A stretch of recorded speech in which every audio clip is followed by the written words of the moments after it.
കർത്താവിൻ്റെ വിലയേറിയ നാമത്തിന് മഹത്വം ഉണ്ടാകട്ടെ. ഈ സുവിശേഷ ലക്ഷ്യത്തിൽ ക്രമീകരിച്ചിരിക്കുന്ന ഈ പ്രത്യേക ക്യാമ്പിൽ 2 രാത്രികളിൽ ഒരു പ്രവചന സമ്മേളനം ക്രമീകരിച്ചതോർത്ത് വളരെ ഹൃദയംഗമായി ദൈവത്തോട് നന്ദി പറയുകയും എന്നെ ഈ ശുശ്രൂഷയ്ക്ക് ക്ഷണിച്ച ചുമതലപ്പെട്ട സൗരന്മാരോടുള്ള നന്ദിയും പ്രത്യേക അറിയിക്കുന്നു. പ്രാർത്ഥിക്കുന്ന പലരെയും കണ്ടു, ഇപ്പോഴും കണ്ടു, എനിക്ക് വേണ്ടി പ്രാർത്ഥിക്കുന്നുണ്ട് എന്ന് പറഞ്ഞു. വാസ്തവത്തിൽ ദൈവ ശുശ്രൂഷയിൽ തുടർന്നു പോകുവാൻ എന്നെ അനുവദിച്ചത് ദൈവജനത്തിൻ്റെ പ്രാർത്ഥനയാണ്. ഞാനത് ഓർത്ത് ദൈവത്തെ സ്തുതിക്കുന്നു. പ്രിയപ്പെട്ട നിങ്ങളോടുള്ള നന്ദി പ്രത്യേക അറിയിക്കുകയാണ്. ഞാൻ ഒട്ടും സമയം പാഴാക്കാതെ ദൈവജന ശുശ്രൂഷയിലേക്ക് പ്രവേശിക്കുകയാണ്. ഞാനിവിടെ വന്ന് ഓഡിയൻസിനെ ഞാൻ ശ്രദ്ധിക്കുകയായിരുന്നു. ഞാൻ നോക്കിയപ്പോൾ എൻ്റെ പുറകിലിരുന്നത് മുഴുവൻ സ്കൂളിലും 3 വണ്ടി മാറ്റി കൊടുക്കണം. അത് KL 24P 7478, KL 24P 7478, അതുപോലെ KL 28A 7050, KL 03AB 433. ഈ 3 വണ്ടിയും അവിടെ പാർക്ക് ചെയ്തേക്കുന്ന ആ കടയുടെ മുന്നിൽ നിന്ന് മാറ്റി കൊടുക്കണമെന്ന് ഓർപ്പിച്ചു. ഞാൻ ഓഡിയൻസിനെ നോക്കിയപ്പോൾ, എൻ്റെ പുറകോട്ട് നോക്കിയപ്പോൾ ഏതാണ്ട് സ്കൂളിൽ പഠിക്കുന്ന കുട്ടികൾ ക്യാമ്പിൽ വന്നവർ അധികം ഇവിടെ ഇരിക്കുന്നു. കുറച്ചുകൂടെ പുറകോട്ട് നോക്കിയപ്പോൾ വളരെ മുതിർന്ന മൈലപ്ര, പത്തനംതിട്ട മുതലായ സ്ഥലങ്ങളിൽ ജീവിക്കുന്ന വളരെ മച്ചുവേർഡായ ബൈബിളിൽ വളരെ പ്രാവീണ്യമുള്ള ദൈവമക്കൾ ഇരിക്കുന്ന ഞാൻ കണ്ടു. ദൈവത്തോട് ഞാൻ ഇരുന്ന് പ്രാർത്ഥിച്ചു, ഈ 2 കൂട്ടരോട് ഞാൻ സംസാരിക്കണം. ഞാൻ ഈ കുഞ്ഞുങ്ങളെ കണ്ടപ്പോൾ എൻ്റെ മനസ്സിൽ വളരെ സന്തോഷം തോന്നി. ഒരു കാരണം ഞാൻ പറയാം. ഞാൻ ഈ പ്രവചന വിഷയങ്ങൾ എടുത്ത ശേഷം ഈ കുഞ്ഞുങ്ങളിൽ നിന്ന് എനിക്കൊരു ഫീഡ്ബാക്ക് കിട്ടിയത് എന്നെ വളരെ പ്രോത്സാഹിപ്പിച്ചു. അവർ ഇങ്ങനെയൊരു വാക്ക് പറഞ്ഞു, now we find meaning for history.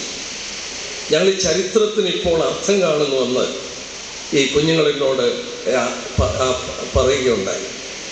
അതായത് ഈ ബൈബിളിലെ പ്രവചനങ്ങൾ ചരിത്രപരമായി ശ്രദ്ധിച്ചപ്പോൾ ഈ ചരിത്രങ്ങൾ എങ്ങനെ സംഭവിച്ചതല്ല, ഇതിൻ്റെ പുറകിലൊരു ദൈവിക ഉദ്ദേശമുണ്ടെന്നും ഞങ്ങളതിൻ്റെ അർത്ഥം മനസ്സിലാക്കുന്നെന്ന് കുഞ്ഞുങ്ങൾ, അതായത് ഇവിടെ ഇരിക്കുന്ന കുട്ടികളുടെ പ്രായത്തിലുള്ളവർ പറഞ്ഞത് ഞാനിവിടെ ഇരുന്ന് ഓർത്തുപോയി.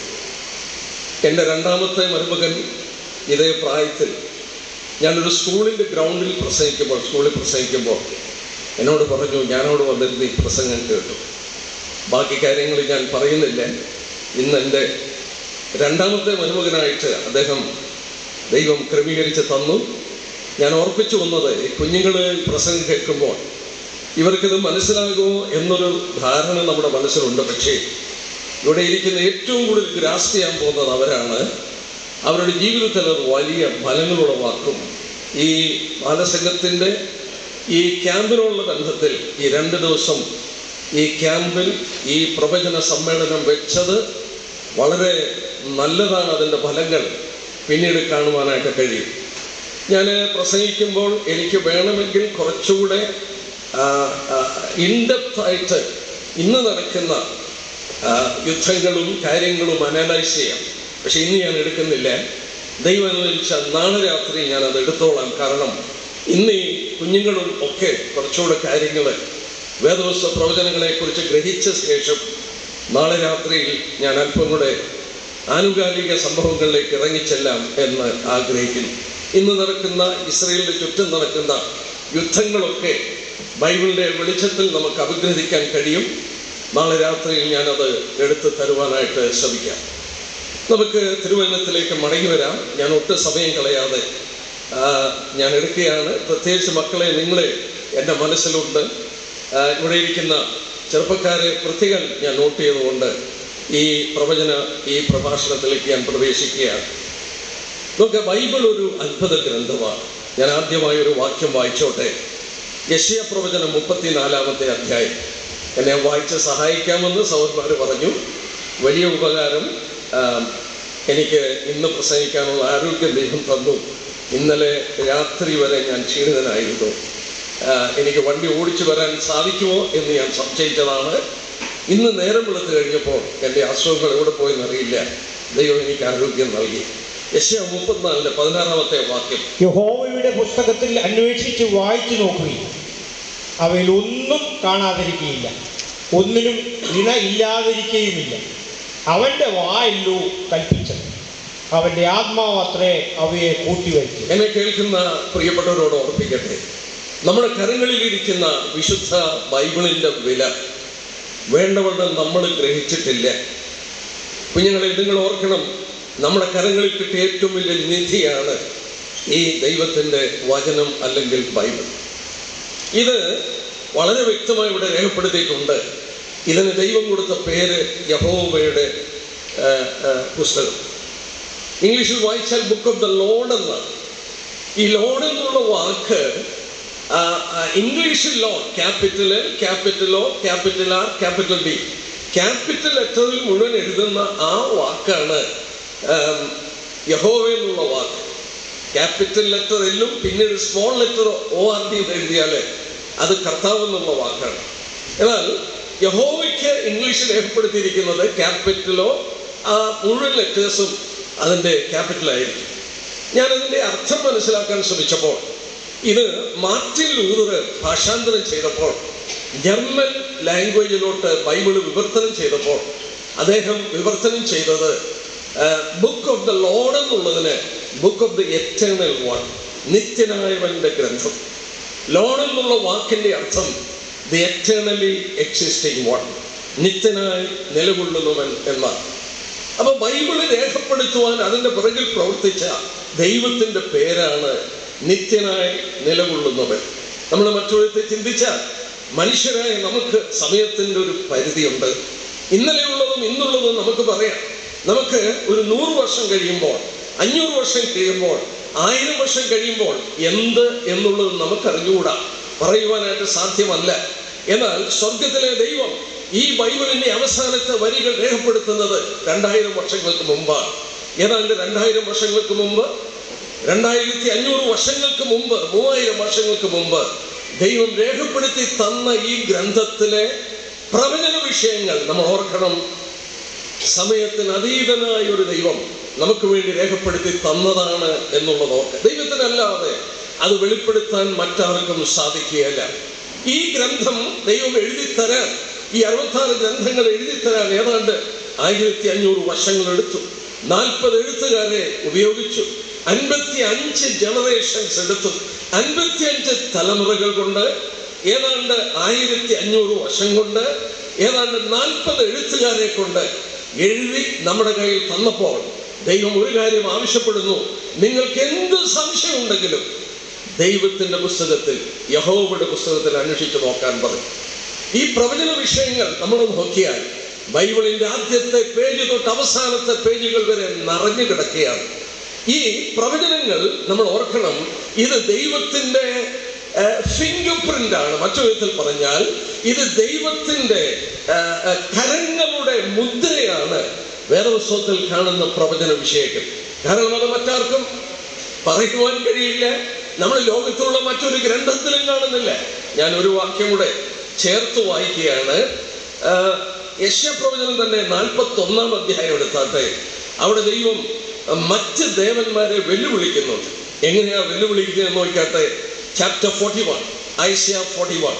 അവിടെ ദൈവം വെല്ലുവിളിക്കുന്നത് നോക്കുക. അതിന്റെ 21 തൊട്ടുള്ള വാക്യം: നിങ്ങളുടെ വ്യവഹാരം കൊണ്ടുവരുവീനെന്ന് യഹോവ കൽപ്പിക്കുന്നു, നിങ്ങളുടെ ന്യായങ്ങളെ കാണിപ്പീനെന്ന് യാക്കോബിന്റെ രാജാവ് കൽപ്പിക്കുന്നു. സംഭവിപ്പാനുള്ളത് അവർ കാണിച്ച് നമ്മോട് പ്രസ്താവിക്കട്ടെ. നാം വിചാരിച്ചതിന്റെ അവസാനം അറിയേണ്ടതിന് ആദ്യ കാര്യങ്ങൾ ഇന്നിന്നവയെന്ന് അവർ പ്രസ്താവിക്കട്ടെ. അല്ലെങ്കിൽ സംഭവിപ്പാനുള്ളത് നമ്മെ കേൾപ്പിക്കട്ടെ. അടുത്ത വാക്യം നോക്കണം: നിങ്ങൾ ദേവന്മാരെന്ന് ഞങ്ങൾ അറിയേണ്ടതിന് മേലാൽ സംഭവിപ്പാനുള്ളത് പ്രസ്താവിപ്പീൻ. ആ വാക്യം കണ്ടോ? നിങ്ങൾ ദേവന്മാരെന്ന് ഞങ്ങൾ അറിയേണ്ടതിന് മേലാൽ വരുവാനുള്ളത് പ്രസ്താവിപ്പേൻ. Declare to us the things to come, that we may know that you are gods. നിങ്ങൾ ദൈവങ്ങളാണ്. ഭാവിയെ കുറിച്ചൊന്ന് പറഞ്ഞേ. ആരായി പറയുന്നത്? സമയത്തിന് അധീനനായ ദൈവം മറ്റ് ദേവന്മാരെ വെല്ലുവിളിക്കുകയാണ്. നിങ്ങൾ ദൈവങ്ങളാണെങ്കിൽ ഭാവിയെ കുറിച്ചൊന്ന് പറയുക. എന്നെ കേൾക്കുന്ന പ്രിയപ്പെട്ടവരോട് പറയട്ടെ, ഞാൻ അധികം വിശദീകരിക്കാതെ പറയാം. അതുകൊണ്ടാണ് വിശുദ്ധ ബൈബിളിൽ മാത്രം പ്രവചനം കാണുന്നത്. ഒരു സമയത്തിന് അധീനനായ ഒരു ദൈവത്തിന് മാത്രമേ ഈ പ്രവചന വിഷയങ്ങൾ പറയുവാൻ സാധിക്കുകയുള്ളൂ. നമ്മൾ ആലോചിച്ച് നോക്കുക, 2500 വർഷം മുമ്പ്, 3000 വർഷങ്ങൾക്ക് മുമ്പ് പ്രവചിച്ച പ്രവചന വിഷയങ്ങൾ ഞാൻ നിങ്ങൾ ജീവിക്കുന്ന നമ്മുടെ കൺമുമ്പിൽ നടന്നുകൊണ്ടിരിക്കുന്നു എന്നുള്ളത് ചിന്തനീയമായ കാര്യമാണ്. ഞാൻ ഒരു വാക്യം കൂടെ ആമുഖമായി പറഞ്ഞു ഞാൻ വിടാം. നോക്കുക, ഈ പ്രവചനങ്ങൾ ദൈവം ഒന്നുകൂട്ടി പറയുക മാത്രമല്ല. നിങ്ങൾ യെരമ്യാ പ്രവചനം 1-ാം അധ്യായത്തിന്റെ 12-ാം വാക്യം എടുത്ത് നോക്കിയാൽ അവിടെ നമ്മൾ വേറെ ഒരു അത്ഭുതകരമായ കാര്യം വായിക്കുന്നുണ്ട്. യെരമ്യാ പ്രവചനം 1-ാം അധ്യായം അതിന്റെ 12-ാമത്തെ വാക്യം. യഹോവ എന്നോട്, നീ കണ്ടത് ശരി തന്നെ, എന്റെ വചനം നിവർത്തിക്കേണ്ടതിന് ഞാൻ ജാഗരിച്ചുകൊള്ളും എന്ന് അറിയിച്ചു. അത് മറ്റ് ഇംഗ്ലീഷിൽ വായിച്ചാൽ, I am watching over my word to perform. God has not only told about the future, he is watching over his word. ദൈവം ഭാവിയെ കുറിച്ച് പറയുക മാത്രമല്ല, ഭാവിയിൽ എന്ത് നടക്കുമെന്ന് പറഞ്ഞ ദൈവം അത് നിവർത്തിച്ചെടുക്കുവാൻ ദൈവം ചരിത്രത്തെ നിയന്ത്രിക്കുന്നു, ലോക സംഭവങ്ങളെ നിയന്ത്രിക്കുന്നു. ഇവിടെ വായിക്കുന്ന വാക്ക് നോക്കുക, I am watching over my word to perform. എന്റെ വചനം നിവർത്തിക്കാൻ ഞാൻ ജാഗരിക്കുകയാണ്. ഇന്ന് ലോകത്തിൽ സംഭവിക്കുന്ന സംഭവ വികാസങ്ങൾ സ്വർഗം അനുവദിച്ചിട്ട് നടക്കുന്ന കാര്യങ്ങളുടെ സമാപ്തിയിലേക്ക് എല്ലാ കാര്യങ്ങളും നീങ്ങുന്നുവെന്ന് ദൈവവചനം ശ്രദ്ധിക്കുന്ന ഒരു വേദ വിദ്യാർത്ഥിക്ക് മനസ്സിലാക്കാൻ കഴിയും. എന്നെ കേൾക്കുന്ന പ്രിയപ്പെട്ടവരോട് ഞാൻ ആമുഖമായി ഈ കാര്യങ്ങൾ പറഞ്ഞിട്ട് ഞാൻ വിഷയത്തിലേക്ക് കിടക്കുകയാണ്. ഈ പ്രവചനങ്ങളെ നമ്മൾ ശ്രദ്ധിക്കുമ്പോൾ പലരും കൺഫ്യൂഷനായിരിക്കുന്നതിൻ്റെ ഒരു റീസൺ കുഞ്ഞുങ്ങളോട് ഞാൻ അത് ഓർപ്പിക്കുകയാണ്. നിങ്ങൾ 1 കൊരിന്ത്യർ 10-ാം അധ്യായത്തിന്റെ 32-ാം വാക്യം എടുക്കുമ്പോൾ, 1 Corinthians chapter 10 and verses 32, അവിടെ എടുക്കുമ്പോൾ നമുക്കറിയാം ലോക ജനതയെ ദൈവം 3ആയി തിരിച്ചിട്ടുണ്ട്. യഹൂദന്മാർക്കും യവനന്മാർക്കും ദൈവസഭയ്ക്കും ഇടർച്ചയില്ലാതാക്കുവാൻ തന്നെ 3ആയി ലോക ജനതയെ തിരിച്ചിട്ടുണ്ട്. എങ്ങനെയാണ് തിരിച്ചിരിക്കുന്നത്? യഹൂദന്മാര്, യവനന്മാര്, ദൈവസഭ. പഴയ നിയമ കാലഘട്ടം അബ്രഹാമിനെ വിളിച്ച് വേർതിരിച്ച ശേഷം ലോകത്തിൽ യഹൂദനും യവനനും, യവനൻ എന്ന് പറയുമ്പോൾ ജാതികളെയാണ് ഉദ്ദേശിക്കുന്നത്. അപ്പോൾ യഹൂദനല്ലാത്തവർക്ക് ജാതികൾ എന്ന് പേര് കൊടുത്തു. അവരെ ചിലപ്പോൾ യവനന്മാരെന്നും വിളിച്ചിട്ടുണ്ട്. യഹൂദന്മാരും യവനന്മാരിൽ നിന്നും ഒരു കൂട്ടം ആളുകളെ വേർതിരിച്ചെടുത്തു. അവരാണ് ദൈവസഭ. 1 കൊരിന്ത്യർ 12:13 വായിക്കുന്നുണ്ട്, യഹൂദനെന്നും യവനെന്നും വ്യത്യാസമില്ല. ദൈവം സഭയെ പണിയുമ്പോൾ ഇന്ന് വ്യത്യാസമില്ലാതെ രക്ഷിക്കപ്പെട്ടവരെ ചേർത്ത് ദൈവസഭയുടെ പണി നടത്തുകയാണ്. അങ്ങനെ 3 കൂട്ടം ആളുകൾ ലോകത്തിൽ ദൈവത്തിന്റെ ദൃഷ്ടിയിലുണ്ട്. യഹൂദന്മാർ ഒരു പ്രത്യേക ജനമാണ്. യഹൂദരല്ലാത്തവർക്ക് ജാതികളെന്ന് വിളിക്കപ്പെട്ടു. ചിലപ്പോൾ അവരെ യവനന്മാരെന്നും വിളിച്ചിട്ടുണ്ട്. ഈ 2 കൂട്ടത്തിൽ നിന്ന് രക്ഷിക്കപ്പെട്ടു വന്നവരുടെ കൂട്ടമാണ് ദൈവസഭ. നമ്മൾ ഇനിയും ശ്രദ്ധിക്കേണ്ടത് ഈ 3 കൂട്ടരെ കുറിച്ചുള്ള പ്രവചന വിഷയങ്ങളുണ്ട്. എനിക്ക് ക്ഷമിക്കണം, ഒരു നിവൃത്തിയില്ല. ഈ ജാതികളെ കുറിച്ചുള്ള പ്രവചനം എനിക്ക് എടുക്കണമെന്ന് എൻ്റെ മനസ്സ് വെമ്പൽ കൊള്ളുന്നുണ്ട്. പക്ഷെ ഒരു നിവൃത്തിയില്ല. കാരണം ഇന്ന് ഡൊണാൾഡ് ട്രംപ് ഭരണത്തിൽ വന്നു. ലോകത്തിൽ ആകമായി സാമ്പത്തികമായ മീഡിയ പറയുന്നത് സാമ്പത്തിക യുദ്ധമാണെന്ന. ഇത് നമ്മൾ അനലൈസ് ചെയ്യുമ്പോൾ ഇത് വലിയ ഒരു നോക്കുക, അമേരിക്കയും യൂറോപ്യൻ രാജ്യങ്ങളും ഒന്നായിട്ട് നിന്നത് 2 പക്ഷമായി മാറുകയാണ്.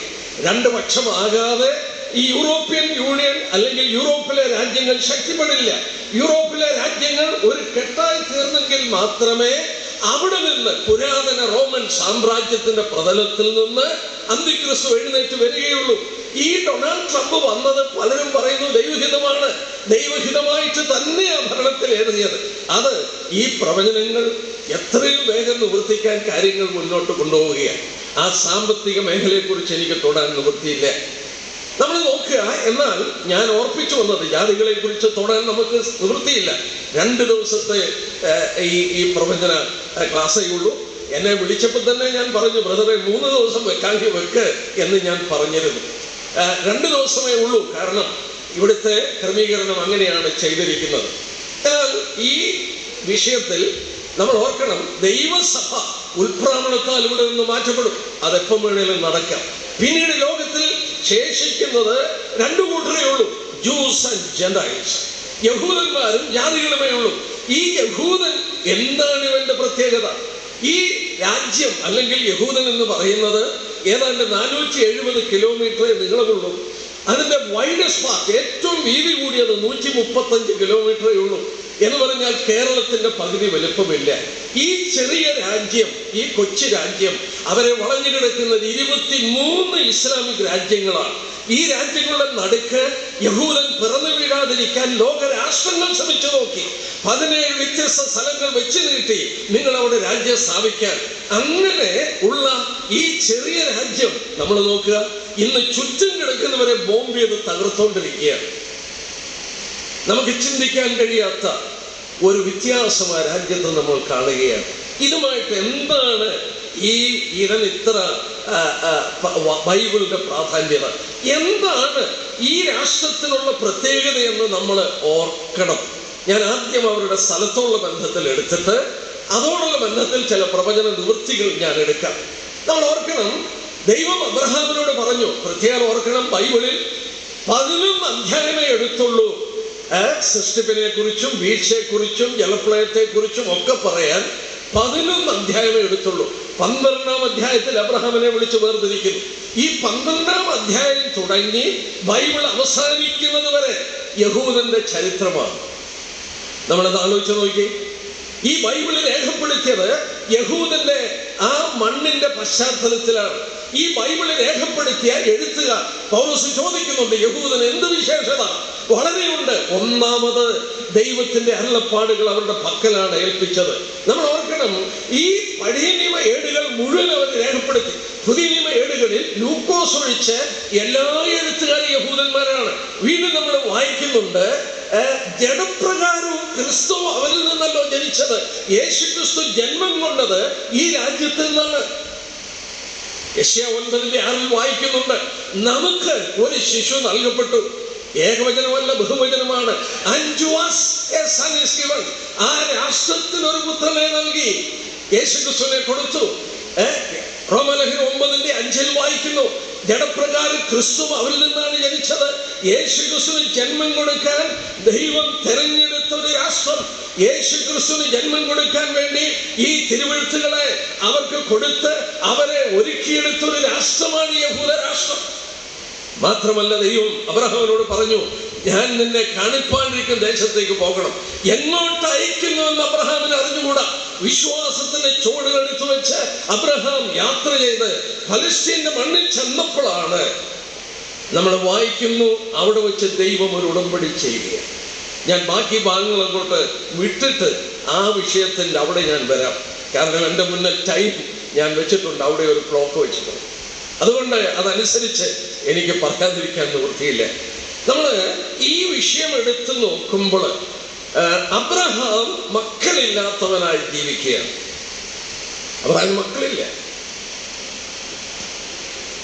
ദൈവമായിട്ടുള്ള ഒരു സംഭാഷണം 15-ാം അധ്യായം എടുത്ത ഉൽപ്പത്തി പുസ്തകം.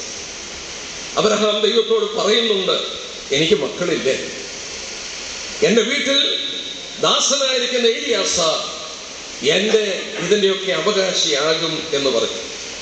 അവകാശിയാകും എന്ന് പറയുമ്പോൾ ദൈവം അബ്രഹാമിനോട് പറയുകയാണ്, അല്ല, നിന്റെ കടിപ്രദേശത്ത് നിന്ന് ജനിച്ചവൻ തന്നെ നിന്റെ അവകാശിയാകും. അബ്രഹാം ചോദിച്ചു, ഞാൻ എന്തിനാണ് ഇതറിയും? മക്കളില്ല, പ്രായമായി. ദൈവം എന്താ മറുപടി പറഞ്ഞേ? ദൈവം എന്താ മറുപടി പറഞ്ഞത്? ദൈവം മറുപടി പറഞ്ഞത് 5 യാഗവസ്തുക്കൾ എടുക്കാൻ പറഞ്ഞു. 5 യാഗവസ്തുക്കൾ. അബ്രഹാം 5 യാഗവസ്തുക്കളെ എടുത്തു. അതിനെ 2ആയി പിളർക്കാൻ പറഞ്ഞു. അബ്രഹാം യാഗവസ്തുക്കളെ പിളർന്നു വെച്ചു. അബ്രഹാം ഭയന്ന് വിറച്ചിരിക്കുകയാണ്. അവിടെ വായിക്കുന്നുണ്ട്, ഇരുട്ട് വന്നു, അബ്രഹാമിന് ഭയം പിടിച്ചു.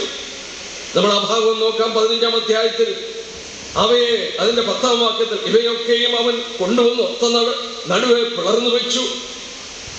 റാഞ്ചൽ പക്ഷികൾ ഇറങ്ങി വന്നു, അബ്രഹാമിനെ ആട്ടി ഓടിക്കുന്നു. ഒരു ഗാഢനിദ്ര വന്നു, ഭീതിയും അന്ധതമസ്സും അവനുമേൽ വന്നു. അബ്രഹാമിന് ഭയം വന്നു. ഇരുട്ടത്ത് തനിച്ചിരിക്കുകയാണ് ഈ പിളർന്ന മൃഗങ്ങളുമായി.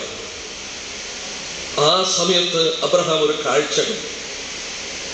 നാം 17-ാം വാക്യത്തിൽ വായിക്കുന്നു, സൂര്യൻ അസ്തമിച്ച് ഇരുട്ടായ ശേഷം ഇതാ പുകയുന്ന ഒരു തീച്ചൂള ആ ഭാനുവിന്റെ നടുവെ ജ്വലിക്കുന്ന ഒരു പന്തമായി കടന്നുപോയി. എന്താണിത്? മോശെ ദൈവം വിളിക്കുമ്പോൾ ഒരു മുൾപ്പടർപ്പിൽ കത്തുന്ന അഗ്നിജ്വാലയിൽ പ്രത്യക്ഷപ്പെട്ട് അവനോട് പറയുകയാണ്, എൻ്റെ ജനത്തെ പോയി വിടുവിക്കാൻ. ആ ദൈവം അബ്രഹാമിനോടുള്ള ബന്ധത്തിൽ പിളർക്കപ്പെട്ട യാഗമൃഗങ്ങളുടെ നടുവെ ഒരു അഗ്നിജ്വാലയായി കടന്നുപോയിട്ട് നമ്മുടെ വായിക്കുന്നത് എന്താണെന്നറിയാമോ? ഇങ്ങനെയാണ് വായിക്കുന്നത്. അതിന്റെ 18-ാം വാക്യം, അന്ന് യഹോവ അബ്രഹാമിനോട് ഒരു നിയമം ചെയ്തു. അന്ന് യഹോവ ഒരു നിയമം ചെയ്തു. എന്താണ് ആ നിയമം? ദൈവം സ്ഥലത്തോടുള്ള ബന്ധത്തില്. ഈ അധ്യായത്തിലെ സംഭാഷണം സ്ഥലത്തോടുള്ള ബന്ധത്തിലാണ്.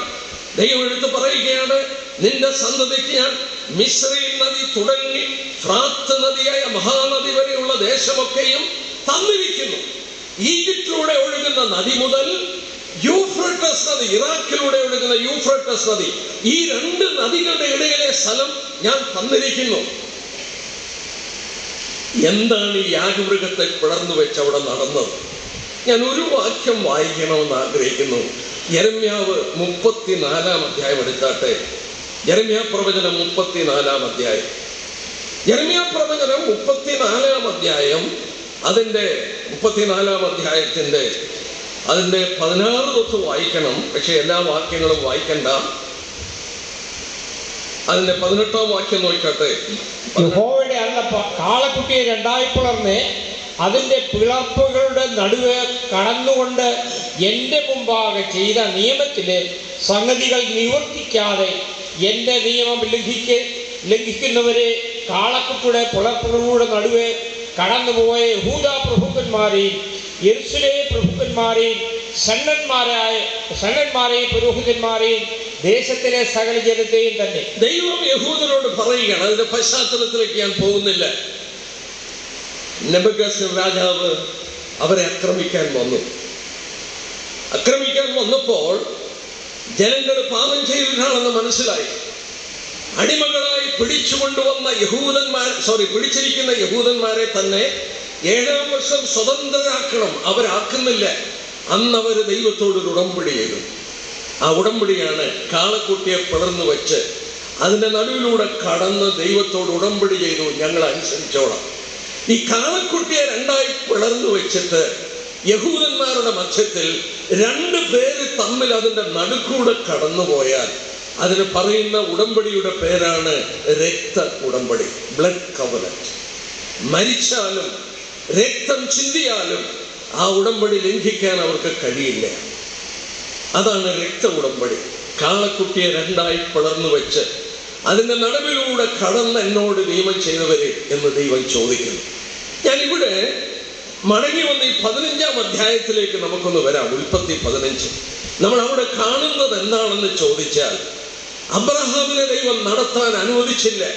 അബ്രഹാം ഭയന്ന് ഭീതി കൊണ്ട് പിടിക്കപ്പെട്ട് അബ്രഹാമെ ഇരുട്ടത്ത് തനിച്ചിരിക്കുമ്പോൾ ദൈവം തനിച്ചാണ് ആ പിളർക്കപ്പെട്ട യാഗമൃഗത്തിന്റെ നടുവിലൂടെ കടന്നുപോയത്.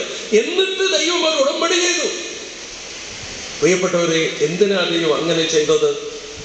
ദൈവം അവിടെ പറയുകയാണ്, ഒരു വിധത്തിൽ അബ്രഹാമേ, നീ പരാജയപ്പെടാം, നിന്റെ മക്കള് പരാജയപ്പെടാം, ഞാനാണ് ഉടമ്പടി ചെയ്യുന്നത്, ഞാനാണ് ഈ രക്ത ഉടമ്പടി ചെയ്തിരിക്കുന്നത്, നീയല്ല, നിന്റെ മക്കളല്ല.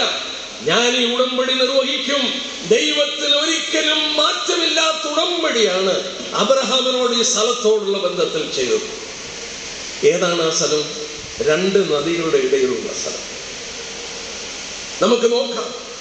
നമ്മൾ ഈ വിഷയത്തെ കുറിച്ച് പഠിക്കുമ്പോൾ നമ്മൾ ഒരു കാര്യം പ്രത്യേകം ഓർക്കണം. ഈ ഉടമ്പടി അബ്രഹാമിനോട് പറഞ്ഞു, ഇത് നിനക്കും നിന്റെ സന്തതിക്കുമുള്ളത്. ഞാൻ ആ വാക്യം ഒന്ന് എടുത്തോട്ടെ. 17-ാം അധ്യായം നോക്കാട്ടെ. 17-ാം അധ്യായത്തിന്റെ അതിൻ്റെ 7-ാം വാക്യം. ഞാൻ നിനക്കും നിന്റെ ശേഷം നിന്റെ സന്തതിക്കും ദൈവമായിരിക്കേണ്ടതിനെ ഞാൻ ഇരിക്കും. നിനക്കും നിന്റെ ശേഷം തലമുറയായി നിന്റെ സന്തതിക്കും മധ്യേ എൻ്റെ നിയമം നിത്യ നിയമമായി സ്ഥാപിക്കും. 8-ാം വാക്യം. ഞാൻ നിനക്കും നിന്റെ ശേഷം നിന്റെ സന്തതിക്കും നിന്റെ പ്രവാസം ചെയ്യുന്ന ദേശമായ കനാൻ ദേശമൊക്കെയും ശാശ്വതാവകാശമായി തരും. ഒരു കാര്യം തീർത്ത് നമുക്ക് മനസ്സിലാക്കാം. അബ്രഹാമിനും അബ്രഹാമിന്റെ ശേഷം തന്റെ മക്കൾക്കും കൊടുത്തിരിക്കുകയാണ്. പ്രശ്നം ഇവിടെ എന്താണ്? അബ്രഹാമിന് ഇസാക്കിനെ കൂടാതെ ഇസ്മയേലും മകനായിട്ടുണ്ട്. അവന്റെ സന്തതികൾ നമ്മൾ 25-ാം അധ്യായത്തിൽ വായിക്കുന്നുണ്ട്. ഏതാണ്ട് 12 മക്കളാണ്. 25-ാം അധ്യായത്തിന്റെ 14-ഉം 15-ഉം വാക്യം വായിക്കുമ്പോൾ വായിക്കേണ്ട, ഇസ്മയേലിനും 12 മക്കളാണ്. നമ്മൾ പലപ്പോഴും യാക്കോബിന് 12 മക്കളുണ്ടെന്നേ ഓർക്കുള്ളൂ. ഇത് നിനക്കും നിന്റെ ശേഷം നിന്റെ സന്തതിക്കുമുള്ളതാണ്. ആ കൂട്ടരും അവകാശപ്പെടുന്നു, ഇത് ഞങ്ങൾക്കൂടെ ഉള്ള സ്ഥലമാണ്, ഞങ്ങളുടെ സ്ഥലമാണ്. 2 കൂട്ടരും അവകാശപ്പെടുകയാണ്. എന്നാൽ ദൈവം അങ്ങനെ അവിടെ വിട്ടിട്ട് പോയില്ല. അബ്രഹാമിന്റെ മക്കള് ഇസ്മയേലാണോ ഇസഹാക്കിനാണോ ഇത് കൊടുത്തത്? നമുക്ക് അടുത്ത ഭാഗം ഒന്ന് വായിക്കാം. 26-ാം അധ്യായം എടുത്താട്ടെ. ഉൽപ്പത്തി പുസ്തകം തന്നെ 26-ാം അധ്യായം. അവിടെ ഇസഹാക്കിനോട് പറയുന്ന വാക്കാണ് 3-ാം വാക്യത്തില് 26-ന്റെ. ഈ ദേശത്തെ താമസിക്കാം, ഞാൻ നിന്നോട് കൂടെ ഇരുന്ന് നിന്നെ അനുഗ്രഹിക്കും. നിനക്കും നിന്റെ സന്തതിക്കും ഈ ദേശമൊക്കെ തരും. നിന്റെ പിതാവായ അബ്രഹാമിനോട് ഞാൻ ചെയ്ത സത്യം നിവർത്തിക്കും. യെസ്, ഇസാക്കിനോട് പറയുകയാണ്, ഈ സത്യം ഞാൻ നിന്നോട് നിയമിക്കും. ഇനി ഇസാക്കിന്റെ കാര്യമെടുത്താൽ, ഇസാക്കിന് ഇരട്ട മക്കളുണ്ടായി, യാക്കോബും ഏശാവും. ആർക്കാണ് കൊടുത്തത്? നമുക്ക് നോക്കാം. അതിന്റെ 35-ാം അധ്യായം എടുത്താട്ടെ. 35-ാമത്തെ അധ്യായം. ഇത് ലോകത്തിലെ ഏറ്റവും ഒരു കോൺട്രവേഴ്ഷ്യൽ ടോപ്പിക് ആകുകയാണ്. ഞാൻ ഈ വാക്യങ്ങൾ ഒന്ന് എടുക്കുകയാണ്.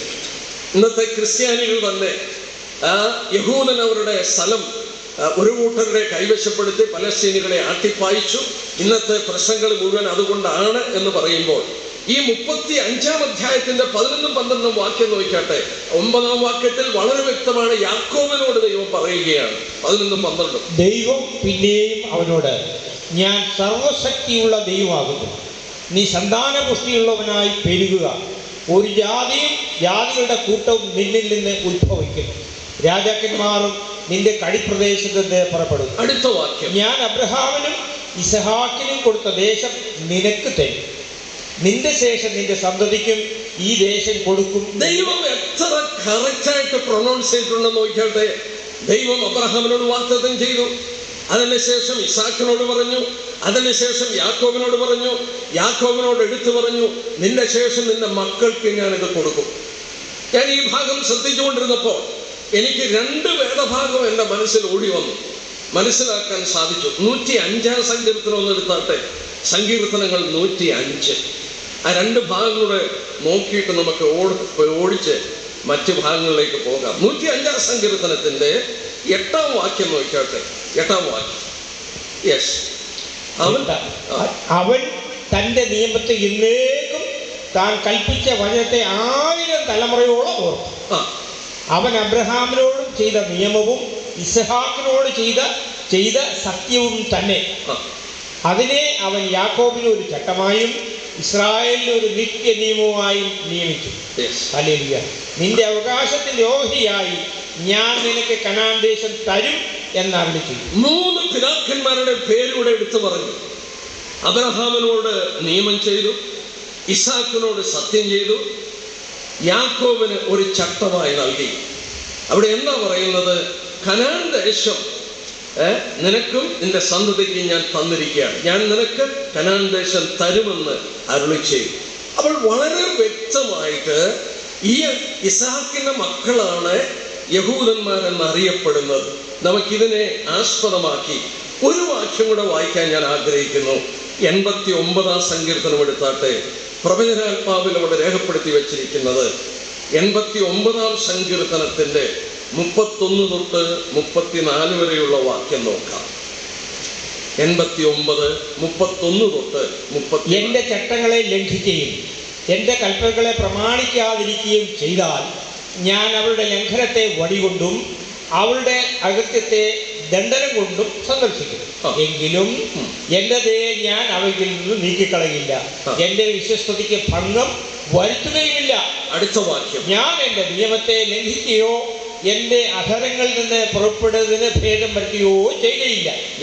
ഞാൻ ഒരിക്കൽ എൻ്റെ വിശുദ്ധിയെ കൊണ്ട് സത്യം ചെയ്തിരിക്കുന്നു, ദാവീദിനോട് ഞാൻ ഭോഷ്ക് പറയുകയില്ല. വളരെ വ്യക്തമായ ദൈവം ഒരു കാര്യം പറയുന്നുണ്ട്. അവർ എൻ്റെ വചനങ്ങളെ അനുസരിക്കാതെ വന്ന് എൻ്റെ ചട്ടങ്ങളെ അവർ ലംഘിക്കുകയാണെങ്കിൽ ദൈവം എടുത്തു പറഞ്ഞു, ഞാൻ അവരെ വടികൊണ്ടടിക്കും, ഞാൻ അവരെ ശിക്ഷിക്കും. പക്ഷേ അതോട് ചേർത്ത് ദൈവം പറഞ്ഞു, ഞാൻ അവരെ ശിക്ഷിക്കും, ദണ്ഡിപ്പിക്കും, അവരെ സന്ദർശിക്കും. പക്ഷേ അടുത്തതായിട്ട് ദൈവം പറഞ്ഞു, എൻ്റെ വിശ്വസ്തതയ്ക്ക് ഭംഗം വരില്ല, ഞാൻ എൻ്റെ നിയമത്തെ ലംഘിക്കില്ല, ഞാൻ ചെയ്ത നിയമം ഞാൻ ഓർക്കും, ദൈവം ഓർക്കുമെന്ന് പറഞ്ഞു. എൻ്റെ പ്രിയപ്പെട്ടവരെ, ഇന്ന് ലോകത്തിൽ കാണുന്ന ഏറ്റവും വലിയ പ്രശ്നം, ഇസ്രായേൽ എന്ന് പറയുന്ന ഏറ്റവും വലിയ പ്രശ്നത്തിന്റെ പുറകിൽ എന്താണെന്ന് അറിയാമോ? ഇതാണ് പ്രശ്നം. എന്താ ഞാൻ പറയുന്നതെന്ന് ഞാൻ കുറച്ചുകൂടെ വ്യക്തമായി പറയാം. ദൈവം യഹൂദനോട് ചെയ്ത നിയമം ഓർത്തു. 2000 വർഷങ്ങളായി ദൈവം തൻ്റെ വടി കൊണ്ട് അവരെ അടിച്ചു, അവരെ ദണ്ഡിപ്പിച്ചു. ലോകത്തിൽ ആകമാനം അവർ ഉഴന്നു നടന്നു, ദേശമില്ലാതെ ദേശാന്തരികളായി നടന്നു. നമ്മുടെ കേരളത്തിലും അവർ വന്ന് പാർത്തു. അവർക്ക് മടങ്ങിപ്പോകുക എന്നുള്ളത് അസാധ്യമായിരുന്നു, ഒരിക്കലും സാധിക്കില്ല. അവരോട് ചോദിച്ചാൽ പറയും, എസെക്കിയേൽ 37 വായിക്കുന്ന പോലെ, ഞങ്ങളുടെ ആശയ്ക്ക്, വി ലോസ്റ്റ് അവർ ഹോപ്പ്, ഞങ്ങളുടെ ആശയ്ക്ക് ഭംഗം വന്നു, ഞങ്ങൾ മടങ്ങിപ്പോകുന്നത് അസാധ്യമാണ്, ഒരിക്കലും സാധ്യമല്ല. കാരണം അവിടെ ജീവിക്കുന്നത് അവരുടെ ശത്രുക്കളാണ്, അവിടോട്ട് ഇനി കുടിയേറുവാൻ സാധ്യമല്ല. തുർക്കികളാണ് ഏതാണ്ട് 400 വർഷം അവസാനം ഭരിച്ചുകൊണ്ടിരുന്നത്. ആ സമയത്ത് യഹൂദന് കുടിയേറുവാൻ നിവൃത്തിയില്ല. ഞങ്ങളുടെ ആശ പോയി, ഞങ്ങൾക്ക് നിവൃത്തിയില്ല, ഞങ്ങൾ ഈ ലോകത്തിൽ ചിതറിക്കിടക്കുകയാണ്. എന്നാൽ ലേവ്യ പുസ്തകം 26-ാം അധ്യായം എടുക്കുമ്പോൾ നമ്മൾ അവിടെ ഒരു രഹസ്യം കാണാൻ പോവുകയാണ്. 26-ാം അധ്യായത്തിന്റെ 41-42 വാക്യം, അവര് മാനസാന്തരപ്പെട്ടാൽ ദൈവം അത് ചെയ്യുമെന്നല്ല പറഞ്ഞത്. ലേവ്യ പുസ്തകം 26-ന്റെ 41 ഞാൻ അവർ ദേശം വിട്ടുപോയിട്ട് അവർ ഇല്ലാതെ അത് ശൂന്യമായി കിടന്നു തൻ്റെ ശബ്ദങ്ങൾ അനുഭവിക്കും. അവർ എൻ്റെ വിധികളെ ധിക്കരിക്കുകയും അവർക്ക് എൻ്റെ ചട്ടങ്ങളോട് വെറുപ്പ് തോന്നുകയും ചെയ്തതുകൊണ്ട് അവർ തങ്ങളുടെ അകത്തുനിന്നുള്ള ശിക്ഷ അനുഭവിക്കും. 26-ന്റെ 41. ഞാനും അവർ എനിക്ക് വിരോധമായി നടന്നത് കൊണ്ട് ഞാനും അവർക്ക് വിരോധമായി നടന്ന് അവരെ ശത്രുക്കളുടെ ദേശത്ത് വരുത്തിയതും ഏറ്റുപറയും. അവരുടെ പരിച്ഛേദനയില്ലാത്ത ഹൃദയം അപ്പോൾ താഴുകയും അവർ തങ്ങളുടെ അകത്തുനിന്നുള്ള ശിക്ഷ അനുഭവിക്കുകയും ചെയ്താൽ ഞാൻ യാക്കോബിനോട് എൻ്റെ നിയമം ഓർക്കുകയും ഇസ്ഹാക്കിനോട് എൻ്റെ നിയമം, അബ്രഹാമിനോടുള്ള എൻ്റെ നിയമവും ഞാൻ ഓർക്കും, ദേശത്തെയും ഞാൻ ഓർക്കും. വാക്കുണ്ടോ? അവർ മാനസാന്തരപ്പെട്ടാൽ ഓർക്കുമെന്നല്ല പറഞ്ഞത്, അവർ തങ്ങളുടെ അകൃത്യത്തിന്റെ ശിക്ഷ അനുഭവിക്കുകയും ചെയ്താൽ. പ്രിയപ്പെട്ടവരെ, നിന്റെ രക്തം ഞങ്ങളുടെ മേലും ഞങ്ങളുടെ മക്കളുടെ മേലും വരട്ടെന്നാണ് യേശുക്രിസ്തുവിനെ അവർ ക്രൂശിച്ചപ്പോൾ പറഞ്ഞത്. നമ്മൾ മറക്കരുത് ചരിത്രം. അവര് അതിന്റെ വില കൊടുക്കേണ്ടി വന്നു, അവരുടെ മക്കളെ ചോര കൊടുക്കേണ്ടി വന്നു. ഹിറ്റ്ലർ ഗ്യാസ് ചേമ്പറിൽ കൊന്നൊടുക്കിയത് 15 ലക്ഷം യഹൂദ കുഞ്ഞുങ്ങളെയാണ്. 60 ലക്ഷം യഹൂദനെ കൊന്നൊടുക്കിയപ്പോൾ 15 ലക്ഷത്തെ കൊന്നൊടുക്കിയ കുഞ്ഞുങ്ങളെ. അവർക്ക് യാതൊരു ശക്തിയുമില്ലായിരുന്നു, അവരുടെ ബലം ക്ഷയിച്ചുപോയി, പ്രതികരിക്കാൻ ശേഷിയില്ലാതായി. അവരുടെ ഭാര്യമാരെ പിടിച്ചുകൊണ്ടു പോകുമ്പോൾ ഭർത്താക്കന്മാർ നോക്കി നിന്നു. ഭർത്താക്കന്മാരെ പിടിച്ചുകൊണ്ടുപോയപ്പോൾ, കുഞ്ഞുങ്ങളെ പിടിച്ചുകൊണ്ടുപോയപ്പോൾ അവർ നോക്കി നിന്നു. യാതൊരു നിവൃത്തിയുമില്ല. അവരുടെ അകൃത്യത്തിന്റെ ശിക്ഷ അവർ അനുഭവിക്കുകയായിരുന്നു. അവർ ലോകത്തിൽ ഉഴന്നു നടക്കുകയായിരുന്നു. ഇതുപോലെ പീഡ അനുഭവിക്കപ്പെട്ട ഒരു ജനമില്ല. സ്വന്തം ദേശം വിട്ട് ഏതാണ്ട് 2400 വർഷം ഒന്നുകിൽ അന്യദേശത്തിന് അടിമകളായി, അല്ലെങ്കിൽ അവർ ദേശാന്തരികളായി നടന്ന്, ആ ചരിത്രമല്ലാതെ അവരെ കുറിച്ചൊരു ചരിത്രമില്ല. അവരുടെ ദേശം വിട്ടുപോയി. അവരുടെ അകൃത്യത്തിന്റെ ശിക്ഷ അവർ അനുഭവിച്ചാൽ ദൈവം പറയുകയാണ്, ഞാൻ അവരുടെ പിതാക്കന്മാരോട് ചെയ്ത നിയമം ഞാൻ ഓർക്കും. അവർ മാനസാന്തരപ്പെടണമെങ്കിൽ ഇനി ഭയങ്കരമായ ഒരു ഉപദ്രവ കാലഘട്ടത്തിലേക്ക് അവരെ ദൈവം നടത്താൻ പോവുകയാണ്. എന്നാൽ ഇവിടെ ഞാൻ വേറൊരു കാര്യം ഓർപ്പിച്ചോട്ടെ. ഏതാണ്ട് ഇസ്രായേലിന്റെ ചരിത്രം ആരംഭിക്കുന്നു ഈജിപ്തിൽ. പുറപ്പാട് ദിവസം എടുത്താൽ അവിടെയും നമ്മളിത് വായിക്കുന്നുണ്ട്. 6-ാം അധ്യായം ഒന്ന് എടുത്താട്ടെ. ഞാൻ ആ ഭാഗം കൂടെ ഒന്ന് എടുത്ത് വിടാൻ നോക്കാം. പുറപ്പാട് ദിവസം 6-ാം അധ്യായം ഒന്ന് എടുത്താട്ടെ. എക്സോഡസ് ചാപ്റ്റർ 6 6-ാം അധ്യായത്തിൽ വരുമ്പോൾ ദൈവം ഇതുപോലെ നിയമത്തെ ഓർത്തു, കവനന്റ് ഓർത്തു എന്ന് പറയുന്ന ഒരു ഭാഗമുണ്ട് 6-ാം അധ്യായത്തില്. അവിടെ വായിക്കുന്നുണ്ട് 4-ാം വാക്യം, അവർ പരദേശിയായി പാർത്ത കനാൻ ദേശം അവർക്ക് കൊടുക്കുമെന്നും ഞാൻ അവരോട് ഒരു നിയമം ചെയ്തിരിക്കുന്നു. മിസ്രയീമിൽ അടിമകളാക്കിയിരിക്കുന്ന ഇസ്രായേൽ മക്കളുടെ ഞരക്കം ഞാൻ കേട്ട് എന്റെ നിയമം ഓർത്തുപിടിക്കുന്നു. കണ്ടോ? ഹല്ലേലൂയ. യെസ്. അതിന്റെ 8-ാം വാക്യം, നിങ്ങൾ അറിയും ഞാൻ അബ്രഹാമിനും ഇസ്ഹാക്കിനും യാക്കോബിനും നൽകുമെന്നും സത്യം ചെയ്ത ദേശത്തേക്ക് നിങ്ങളെ കൊണ്ടുപോയി അത് നിങ്ങൾക്ക് അവകാശമായി തരും. സ്വർഗത്തിലെ ദൈവം ഈജിപ്തിൽ അടിമകളായി കിടക്കുന്ന യഹൂദന്മാർ ചാട്ടവാറുകളുടെ അടികളേറ്റ് പുളയുമ്പോൾ അവരവിടെ കരഞ്ഞ കരച്ചിൽ സ്വർഗത്തിൽ ദൈവം കേട്ടപ്പോൾ നാം ഇവിടെ വായിക്കുന്നുണ്ട്, ഇസ്രായേൽ മക്കളുടെ ഞെരുക്കം ഞാൻ കേട്ടു, എന്റെ നിയമം ഞാൻ ഓർത്തു.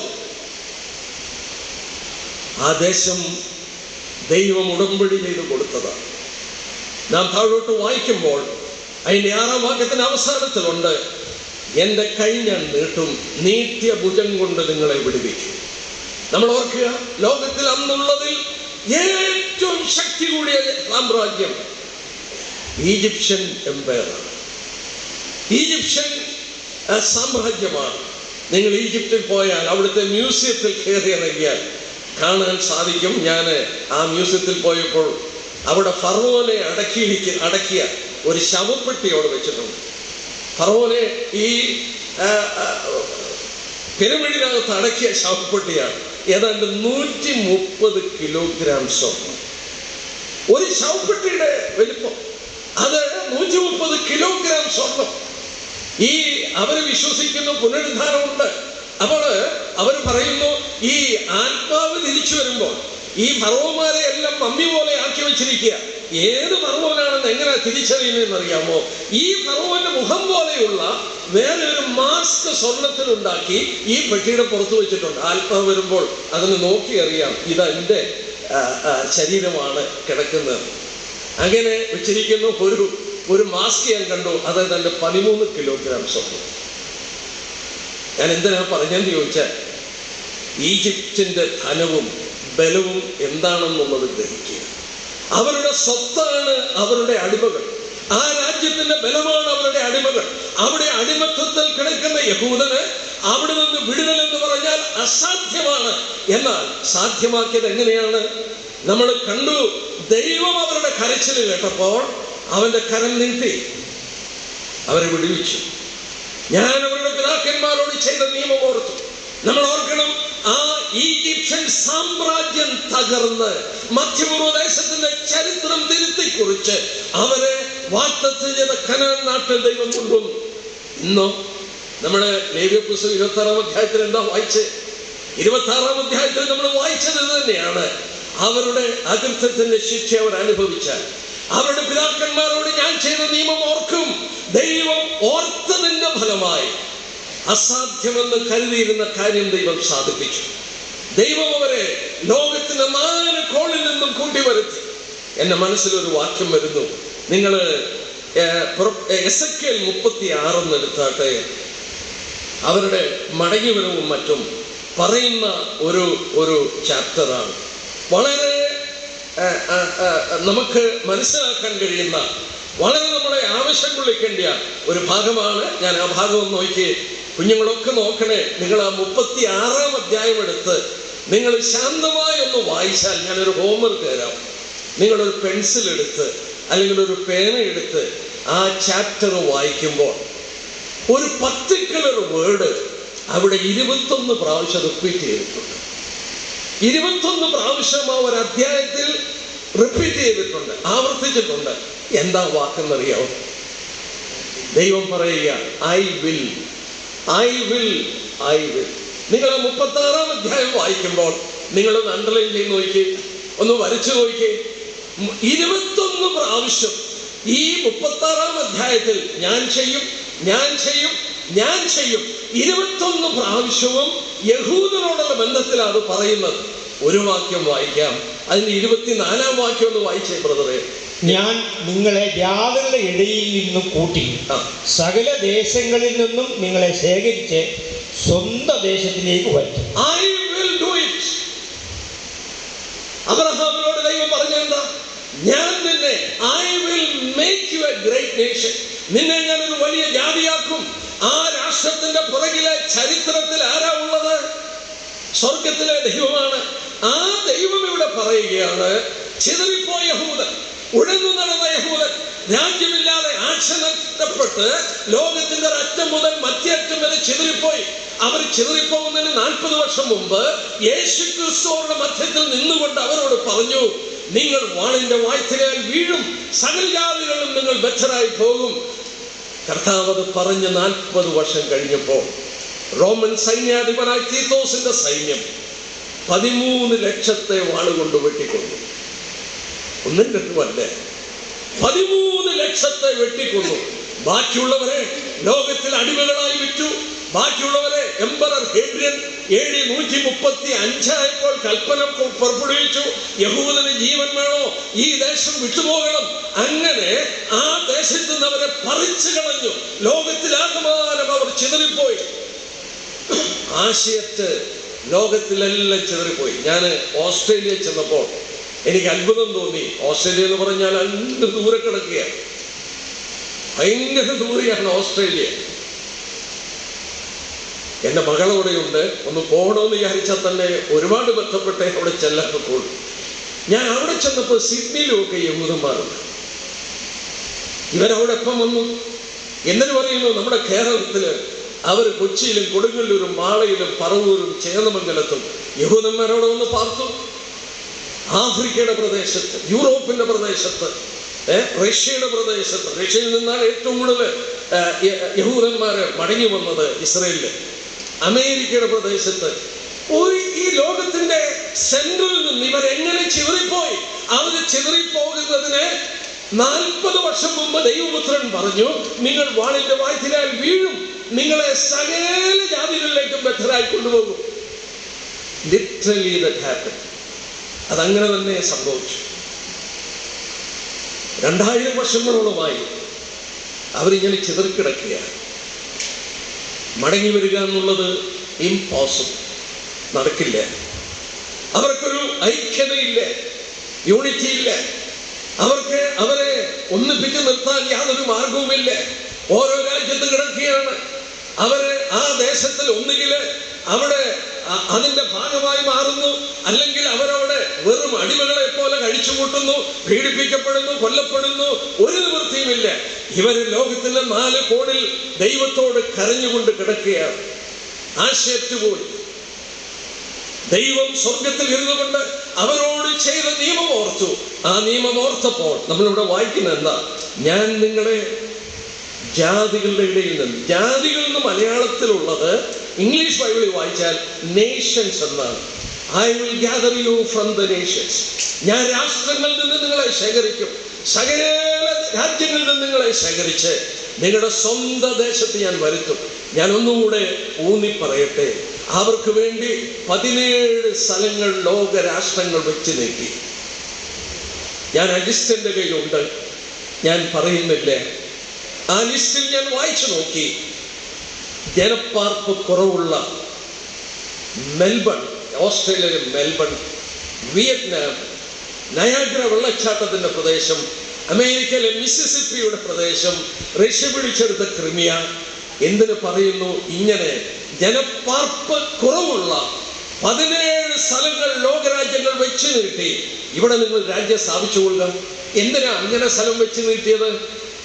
ലോകരാജ്യങ്ങൾക്കും ചിന്തകന്മാർക്കും അറിയാം, മുസ്ലിം രാജ്യങ്ങൾ താമസിക്കുന്ന 23 രാജ്യങ്ങൾ സ്ഥാപിക്കുന്നതിന് നടുക്ക് ഈ യഹൂദൻ ഒരു രാഷ്ട്രമായി പിറന്നു വീണാൽ ലോകത്തിന്റെ സമാധാനത്തിന് ഇത് വെല്ലുവിളിയായി മാറും. ഇപ്പം നടക്കുന്ന അതാണ്. അതുകൊണ്ട് വേറെ സ്ഥലങ്ങൾ കൊടുക്കാൻ തീരുമാനിച്ചു, വെച്ചു നീട്ടി. പക്ഷെങ്കിൽ സ്വർഗത്തിലെ ദൈവം ഒരു സ്ഥലമേ നിശ്ചയിച്ചു. ആ സ്ഥലം ദൈവം രക്ത ഉടമ്പടി കൊണ്ട് അവരുടെ പിതാക്കന്മാരോട് ഉടമ്പടി ചെയ്ത സ്ഥലമാണ്. ആ സ്ഥലത്തിൽ സ്വർഗത്തിലെ ദൈവം അവരെ മടക്കി കൊണ്ടുവന്ന് പറഞ്ഞു. ഇവിടെ വായിക്കുന്ന എന്താണ്? ഞാൻ നിങ്ങളെ സകല ദേശങ്ങളിൽ കൂട്ടി സ്വന്തം ദേശത്ത് വരുത്തും. എൻ്റെ പ്രിയപ്പെട്ടവരോട് പറയട്ടെ, എൻ്റെ കുഞ്ഞുങ്ങളോട് ഞാൻ പറയട്ടെ, കുഞ്ഞുങ്ങളെ, ലോക ചരിത്രത്തിൽ ഇങ്ങനെ വേറെ എങ്ങും സംഭവിച്ചിട്ടില്ല. Can you imagine a country where there was no nation at all for almost 2000 years, and God collected them from more than 130 countries and brought to the same place he has told. ദൈവം 130 രാജ്യത്ത് നിന്ന് അവരെ ശേഖരിച്ച് ദൈവം അവരോട് പറഞ്ഞ് അതേ സ്ഥലത്ത് കൊണ്ടുവന്നു. യെസ്, ജീവിക്കുന്ന ദൈവം, ജീവനുള്ള ദൈവത്തിന്റെ പ്രവചന ഭാഗം. എന്നെ കേൾക്കുന്ന പ്രിയപ്പെട്ടവരോടും കുഞ്ഞുങ്ങളോട് ഞാൻ വീണ്ടും ഓർപ്പിക്കട്ടെ, സ്വർഗത്തിലെ ദൈവം എത്ര വർഷം മുമ്പ് പറഞ്ഞ പ്രവചനമായത്? ദാനിയേൽ പ്രവാസത്തിൽ കിടക്കുമ്പോൾ തന്റെ സഹപാഠി എന്ന് പറയത്തക്കവണ്ണം കോണ്ടംപററി ആയിട്ട് ജീവിച്ച മനുഷ്യനാണ് എസെക്കിയേൽ. ദാറ്റ് മീൻസ് ഈ പ്രവചനം ഏതാണ്ട് 2600 വർഷം മുമ്പ് എഴുതിയതാണ്. 2600 years back. 2600 വർഷം മുമ്പ് പറഞ്ഞു, നിങ്ങൾ ലോകത്തിൽ ചിതറിപ്പോയ ശേഷം നിങ്ങളെ ഞാൻ ശേഖരിച്ച്, സകല ജാതികളിൽ നിന്ന് നിങ്ങളെ ശേഖരിച്ച് നിങ്ങളുടെ സ്വന്തം ദേശം ഞാൻ നിങ്ങളെ കൊണ്ടുവരും. 130 രാജ്യത്തു നിന്ന് അധികം രാജ്യത്തു നിന്ന് ഇവർ മടങ്ങി വന്നു. ഞാൻ ഇങ്ങനെ വായിച്ചു, അവർ മടങ്ങി വന്നപ്പോൾ പകുതി ജനങ്ങൾക്ക് അന്യോന്യം സംസാരിക്കാൻ അറിയില്ല, വേറെ ഭാഷകളാണ് സംസാരിക്കുന്നത്. 60 ഭാഷകൾ സംസാരിച്ചുകൊണ്ട് അവർ മടങ്ങി വന്നു. ഞാൻ ചോദിച്ചോട്ടെ, നമ്മുടെ മക്കളൊക്കെ അമേരിക്കയിൽ പോയി ഒരു 50 വർഷം 100 വർഷം കഴിഞ്ഞ് തിരിച്ചു വരിക, അവരാരെങ്കിലും മലയാളം പറയുന്നു? പറയല്ല. അങ്ങനെയാണെങ്കിൽ ഒരു 1800 വർഷം റഷ്യയിലും റുമേനിയയിലും ഇങ്ങനെയുള്ള രാജ്യങ്ങളിലൊക്കെ ചിതറിപ്പോയ ഈ യഹൂദന്മാർ മടങ്ങി വരുമ്പോൾ അവരേത് ഭാഷ സംസാരിക്കും? അവരവിടെയുള്ള ഭാഷകൾ പഠിച്ചു, അല്ലെങ്കിൽ യഹൂദ ഭാഷയും അവിടുത്തെ ഭാഷയും കൂടെ പഠിച്ചു. അങ്ങനെയാണ് യിഡിഷ് എന്നൊക്കെ പറയുന്ന ലാംഗ്വേജ് ഉണ്ടായത്. ജർമ്മൻ ഭാഷയും യഹൂദ ഭാഷയും കൂടെ ചേർന്നു, സ്പാനിഷ് ഭാഷയും യഹൂദ ഭാഷയും കൂടെ ചേർന്നു. അങ്ങനെ ഭാഷകൾ വേറെ ഉണ്ടായി. അവർ മടങ്ങി വന്നപ്പോൾ 60 ഭാഷകൾ സംസാരിച്ചു. പകുതി പോപ്പുലേഷൻ അന്യോന്യം സംസാരിക്കാൻ നിവൃത്തിയില്ല. പക്ഷെ ദൈവം പറഞ്ഞ വാക്ക് നിവർത്തിച്ചു. ഞാൻ നിങ്ങളെ രാഷ്ട്രങ്ങളിൽ നിന്ന് കൂട്ടി നിങ്ങളുടെ സ്വന്തം ദേശത്ത് ഞാൻ കൊണ്ടുവരും. ഇനിയുമാണ് നമ്മൾ ചിന്തിക്കേണ്ടത്, എന്തിനാണ് നമ്മൾ ജീവിച്ചിരിക്കുന്ന കാലത്ത് ദൈവം ഇത് ചെയ്തത്? ഞാൻ ആ ഭാഗം കൂടെ എടുക്കാതിരുന്നാൽ ഞാൻ ശരിയല്ല ചെയ്യാൻ പോകുന്നത്. അതുകൊണ്ട് ചില വാക്യങ്ങൾ ഞാൻ എടുക്കാൻ പോവുകയാണ്. ജെരമ്യാ പ്രവചനം എടുക്കാട്ടെ, 2-3 വാക്യങ്ങൾ അതോട് ചേർത്ത് ഞാൻ വായിക്കാൻ പോവുകയാണ്. ജെരമ്യാ പ്രവചനം 30-ാം അധ്യായം നമുക്കൊന്ന് എടുക്കാം. ഈ ജെരമ്യാ പ്രവചനം 30-ാം അധ്യായം ഞാൻ ഓർപ്പിച്ച പോലെ ഏതാണ്ട് 2500 വർഷം മുമ്പ് യെരമ്യാവിനോട് ദൈവം പറഞ്ഞു, ഞാൻ പറയുന്ന ഈ പ്രവചനം ഒരു പുസ്തകത്തിൽ എഴുതി വെക്കണം. എന്തിനാ എഴുതി വെക്കാൻ പറഞ്ഞത്? ദൈവം ചരിത്രത്തിൽ ഒരു കാലഘട്ടം കണ്ടു, ആ കാലഘട്ടത്തിന് വേണ്ടി രേഖപ്പെടുത്തി വെക്കുകയാണ്. ബ്രദറെ വായിച്ചോ, 1, 2, 3 വാക്യം വായിച്ചോ. യഹോവയിൽ നിന്നും യിരെമ്യാവിനുണ്ടായ അരുളപ്പാട് എന്തെന്നാൽ, ഇസ്രായേലിന്റെ ദൈവമായ യഹോവ ഇപ്രകാരം അരുളി ചെയ്യുന്നു, ഞാൻ നിന്നോട് അരുളി ചെയ്തിരിക്കുന്ന സകല വചനങ്ങളെയും ഒരു പുസ്തകത്തിൽ എഴുതി വയ്ക്കുക. ഞാൻ ഇസ്രായേലും യഹൂദയുമായ എൻ്റെ ജനത്തിൻ്റെ പ്രവാസം മാറ്റുവാനുള്ള കാലം വരും എന്ന് യഹോവയുടെ അരുളപ്പാട്. ഞാൻ അവരുടെ പിതാക്കന്മാർക്ക് കൊടുത്ത ദേശത്തേക്ക് അവരെ മടക്കി വരുത്തും, അവർ അതിനെ കൈവശമാക്കും എന്ന് യഹോവയുടെ അരുളപ്പാട്. Wonderful, wonderful. നിങ്ങളൊന്ന് ശ്രദ്ധിച്ചു നോക്കിയേ. ഏതാണ്ട് 2500 വർഷം മുമ്പ് പ്രവാചകനായ യെരമ്യാവിനോട് ദൈവം പറഞ്ഞു, ഞാൻ പറയുന്ന വാക്കുകൾ എഴുതി വെക്കണം. എന്തിനാണെന്ന് ചോദിച്ചാൽ, ചരിത്രത്തിലൊരു കാലം വരും. ആ വാക്കുണ്ടോ? ഞാൻ ഇസ്രായേലും യഹൂദയുമായ എന്റെ ജനത്തിന്റെ പ്രവാസം മാറ്റുവാനുള്ള കാലം വരും. A time will come. ചരിത്രത്തിലൊരു നാൾ വരും. ഞാൻ അവരുടെ പിതാക്കന്മാർക്ക് കൊടുത്ത ദേശത്തിലേക്ക് അവരെ കൊണ്ടുവരും.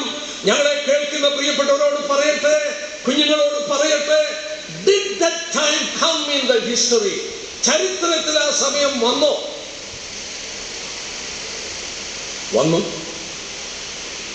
സ്വർഗത്തിലെ ദൈവം നമ്മൾ കണ്ടതുപോലെ 130-ലധികം രാജ്യത്ത് നിന്ന് അവരെ മടക്കി അവരുടെ പിതാക്കന്മാർക്ക് കൊടുത്ത സ്ഥലത്തിൽ കൊണ്ടുവന്നു.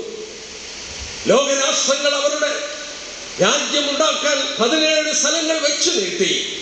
എന്നാൽ അതൊന്നും നടക്കാതെ ദൈവം പറഞ്ഞ സ്ഥലത്തിൽ, അവരുടെ പിതാക്കന്മാർക്ക് കൊടുത്ത സ്ഥലത്തിൽ, ദൈവം ഉടമ്പടി ചെയ്ത സ്ഥലത്തിൽ അവരെ മടക്കി കൊണ്ടുവന്നു.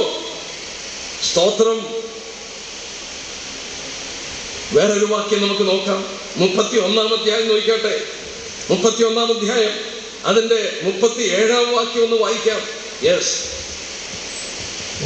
31-ന്റെ യഹോവ ഇപ്രകാരം അരുളിച്ചെയ്യുന്നു, മീതെ ആകാശത്തെ അളക്കുവാനും താഴെ ഭൂമിയുടെ അടിസ്ഥാനങ്ങളെ ശോധന ചെയ്യുവാനും കഴിയുമെങ്കിൽ ഞാനും ഇസ്രായേൽ സന്തതിയൊക്കെയും അവർ ചെയ്ത സകലവും തള്ളിക്കളയും. ക്ഷമിക്കണേ, 27-ാം വാക്യമാണ്. 27. ഞാൻ ഇസ്രായേൽ ഗൃഹത്തിലും യഹൂദ ഗൃഹത്തിലും മനുഷ്യരുടെയും മൃഗങ്ങളുടെയും വിത്ത് വിതയ്ക്കുന്ന കാലം വരും എന്ന് യഹോവയുടെ അരുളപ്പാട്. ഞാൻ ഈ വാക്യം വായിച്ചപ്പോൾ എനിക്ക് ഇതിനകത്ത് രസം തോന്നിയത് എന്താണെന്ന് ചോദിച്ചാൽ, 17-ാം നൂറ്റാണ്ടിൽ പലസ്തീന്റെ മണ്ണിലൂടെ യാത്ര ചെയ്തവര് എഴുതിയ എഴുത്തുകൾ ഞാൻ വായിച്ചു. അവരെഴുതിയിരിക്കുന്നത് എന്താണെന്നറിയാമോ? ഇങ്ങനെയാണ് എഴുതിയിരിക്കുന്നത്: ഡെസൊലേഷൻ, ഡെസൊലേഷൻ, പെർപെച്വൽ ഡെസൊലേഷൻ. ശൂന്യത, ശൂന്യത, നിത്യ ശൂന്യത. മനുഷ്യനില്ല, മൃഗമില്ല, മരമില്ല, പുല്ലില്ല, ജീവന്റെ യാതൊന്നുമില്ല. ഡെസൊലേഷൻ, ഡെസൊലേഷൻ, പെർപെച്വൽ ഡെസൊലേഷൻ. ആളുകളില്ല, ആളുകൾക്ക് ജീവിപ്പാൻ നിവൃത്തിയില്ല. മഴയില്ല, വെള്ളമില്ല. ആളുകൾ ലോകത്തിൽ ചിതറിപ്പോയി. ജനങ്ങളില്ല, അവിടെ പട്ടണമില്ല, അവിടെ വീടുകളില്ല. ആ എഴുത്തുകാരൻ എഴുതിയത് ഞാൻ വായിച്ചു. ശൂന്യത, ശൂന്യത, നിത്യ ശൂന്യത. ആ ശൂന്യമായി കിടക്കുന്ന സ്ഥലത്തെ നോക്കി ദൈവം പ്രവാചകനിലൂടെ പറഞ്ഞു, ഒരു കാലം വരും, ഞാൻ മനുഷ്യരുടെയും മൃഗത്തിൻ്റെയും വിത്ത് വിതയ്ക്കുന്ന കാലം. ദൈവം ഒരു കാലം ചൂണ്ടിക്കാണിച്ചു. 1880-കളിൽ 10,000 യഹൂദന്മാരിൽ അധികം പലസ്തീന്റെ മണ്ണിലില്ല. ആ 10,000 ആളുകൾ എന്ന് പറഞ്ഞാല് വൃദ്ധന്മാരും വൃദ്ധകളും അശ്വനരും ബലഹീനരുമായ മനുഷ്യരാണ്. അവിടെ ദൈവം പറഞ്ഞു, ഞാൻ ഒരിക്കൽ കൂടെ അവിടെ മനുഷ്യരെയും മൃഗങ്ങളെയും വിത്ത് വിതയ്ക്കും. വന്നു. ആ കാലം വന്നു. ഒരു വാക്യം കൂടെ ഞാൻ വായിച്ചിട്ട് ബാക്കി ഭാഗത്തിലേക്ക് പോകാം. യോവേൽ പ്രവചനം എടുത്താട്ടെ, അതിൻ്റെ 3-ാമത്തെ അധ്യായം. യോവേൽ പ്രവചനം 3-ാം അധ്യായത്തിൻ്റെ 1-ാമത്തെ വാക്യം. യോവേൽ പ്രവചനം 3-ാം അധ്യായത്തിൻ്റെ 1-ാം വാക്യം. യെസ്, ഞാൻ യഹൂദയുടെയും യെരൂശലേമിന്റെയും സ്ഥിതി മാറ്റുവാനുള്ള നാളുകളിലും കാലങ്ങളിലും. സ്തോത്രം. ഞാൻ യഹൂദയുടെയും യെരൂശലേമിന്റെയും സ്ഥിതി മാറ്റുവാനുള്ള നാളുകളും കാലങ്ങളും. ദൈവം അങ്ങനെ ഒരു കാലഘട്ടം തന്നെ മനസ്സിൽ വെച്ചിട്ടുണ്ട്. ദൈവം നമ്മോട് ആവശ്യപ്പെട്ടു, ഞാൻ എൻ്റെ വചനങ്ങളെ നിവർത്തിക്കാൻ ജാഗരിക്കുകയാണ്. I am watching over. നമ്മോട് ആവശ്യപ്പെട്ട ഒരു കടമയുണ്ട്. You watch. നിങ്ങളും വാച്ച് ചെയ്യണം, പ്രാർത്ഥിക്കണം, നിങ്ങളിത് ശ്രദ്ധിക്കണം. ഈ വാച്ച് ചെയ്യുക എന്ന് പറഞ്ഞാൽ നമ്മൾ ഉണർന്നിരുന്ന് ജാഗരിക്കുക എന്ന് പറഞ്ഞാൽ നമ്മൾ ആത്മിക ഉറങ്ങിപ്പോകാനല്ല, നമ്മൾ ഉണർന്നിരുന്ന് കാര്യങ്ങളെ വിലയിരുത്തണം. ഞാനും നിങ്ങളും വിലയിരുത്തേണ്ട അത്യന്തപേക്ഷിതമായ ഒരു കാലഘട്ടം. നമ്മൾ വിലയിരുത്തുമ്പോൾ നമുക്ക് മനസ്സിലാകുന്നു, ദൈവത്തിൻ്റെ ഘടികാരത്തിൽ ദൈവം നിശ്ചയിച്ച സമയത്ത് അവരുടെ പ്രവാസികളെ മടക്കിക്കൊണ്ടുവന്നത് അവരോട് ചെയ്ത ദൈവം നിയമം ഓർത്തിട്ട് ദൈവം അവരെ അവരുടെ പിതാക്കന്മാർക്ക് കൊടുത്ത സ്ഥലത്തിൽ തിരിച്ചു കൊണ്ടുവരും. ഇവിടെ ഒരു കാര്യം കൂടെ നമ്മൾ വായിക്കേണ്ടത് ആവശ്യമാണ്. ഞാൻ 102 സങ്കീർത്തനം ഒന്നെടുക്കാം. വീണ്ടും നമുക്ക് ആ സങ്കീർത്തന ഭാഗത്തിലേക്ക് വരാം. ദൈവം ഈ സങ്കീർത്തനക്കാരിലൂടെ അനേക പ്രവചന ഭാഗങ്ങൾ രേഖപ്പെടുത്തിയത് കാണുവാൻ ഒരു പ്രവചന പഠിക്കുന്ന ആളെന്നുള്ള രീതിയിൽ ഞാൻ ശ്രദ്ധിക്കുന്ന ഒരു വേദവിദ്യാർത്ഥിയാണ്. 102 സങ്കീർത്തനത്തിന്റെ 13 വാക്യം ആദ്യം ഒന്ന് വായിക്കാം. നീ എഴുന്നേറ്റ് സിയോനോട് കരുണ കാണിക്കും, അവളോട് കൃപ കാണിപ്പാനുള്ള കാലം അതെ, അതിന് സമയം വന്നിരിക്കും. നിങ്ങൾക്ക് ചുമന്ന മഷി കയ്യിലുണ്ടെങ്കിൽ കാലം വരും, കാണിപ്പാനുള്ള കാലം എന്നുള്ളത് ചുമന്ന മഷി കൊണ്ട് തന്നെ വായിക്കണം.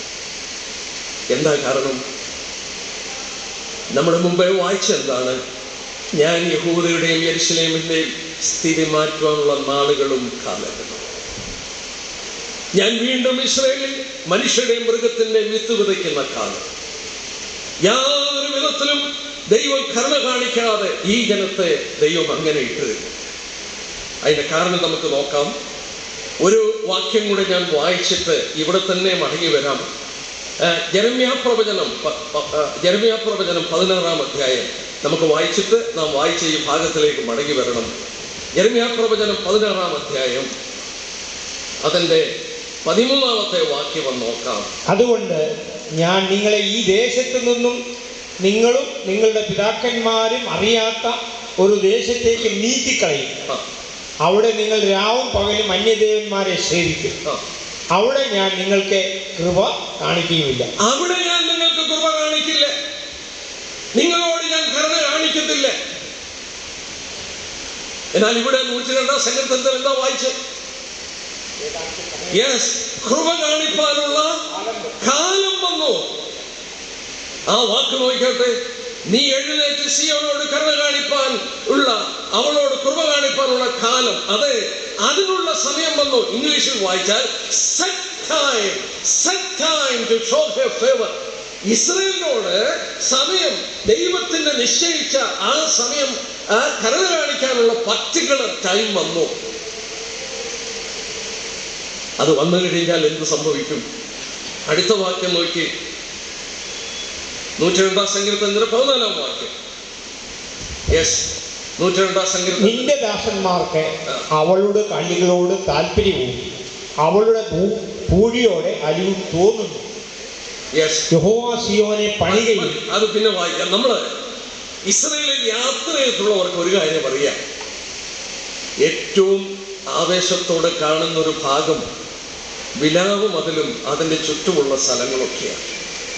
വിലാപ മതിലും ചുറ്റുമുള്ള വാർത്തയിൽ എപ്പോഴും മുന്തി നിൽക്കുക. ഇപ്പോൾ ബീബി, അതായത് ഇസ്രായേലിൻ്റെ പ്രൈം മിനിസ്റ്റർ, ആ ടെമ്പിൾ മൗണ്ടിൽ പ്രവേശിപ്പാൻ ക്രിസ്ത്യൻസിനും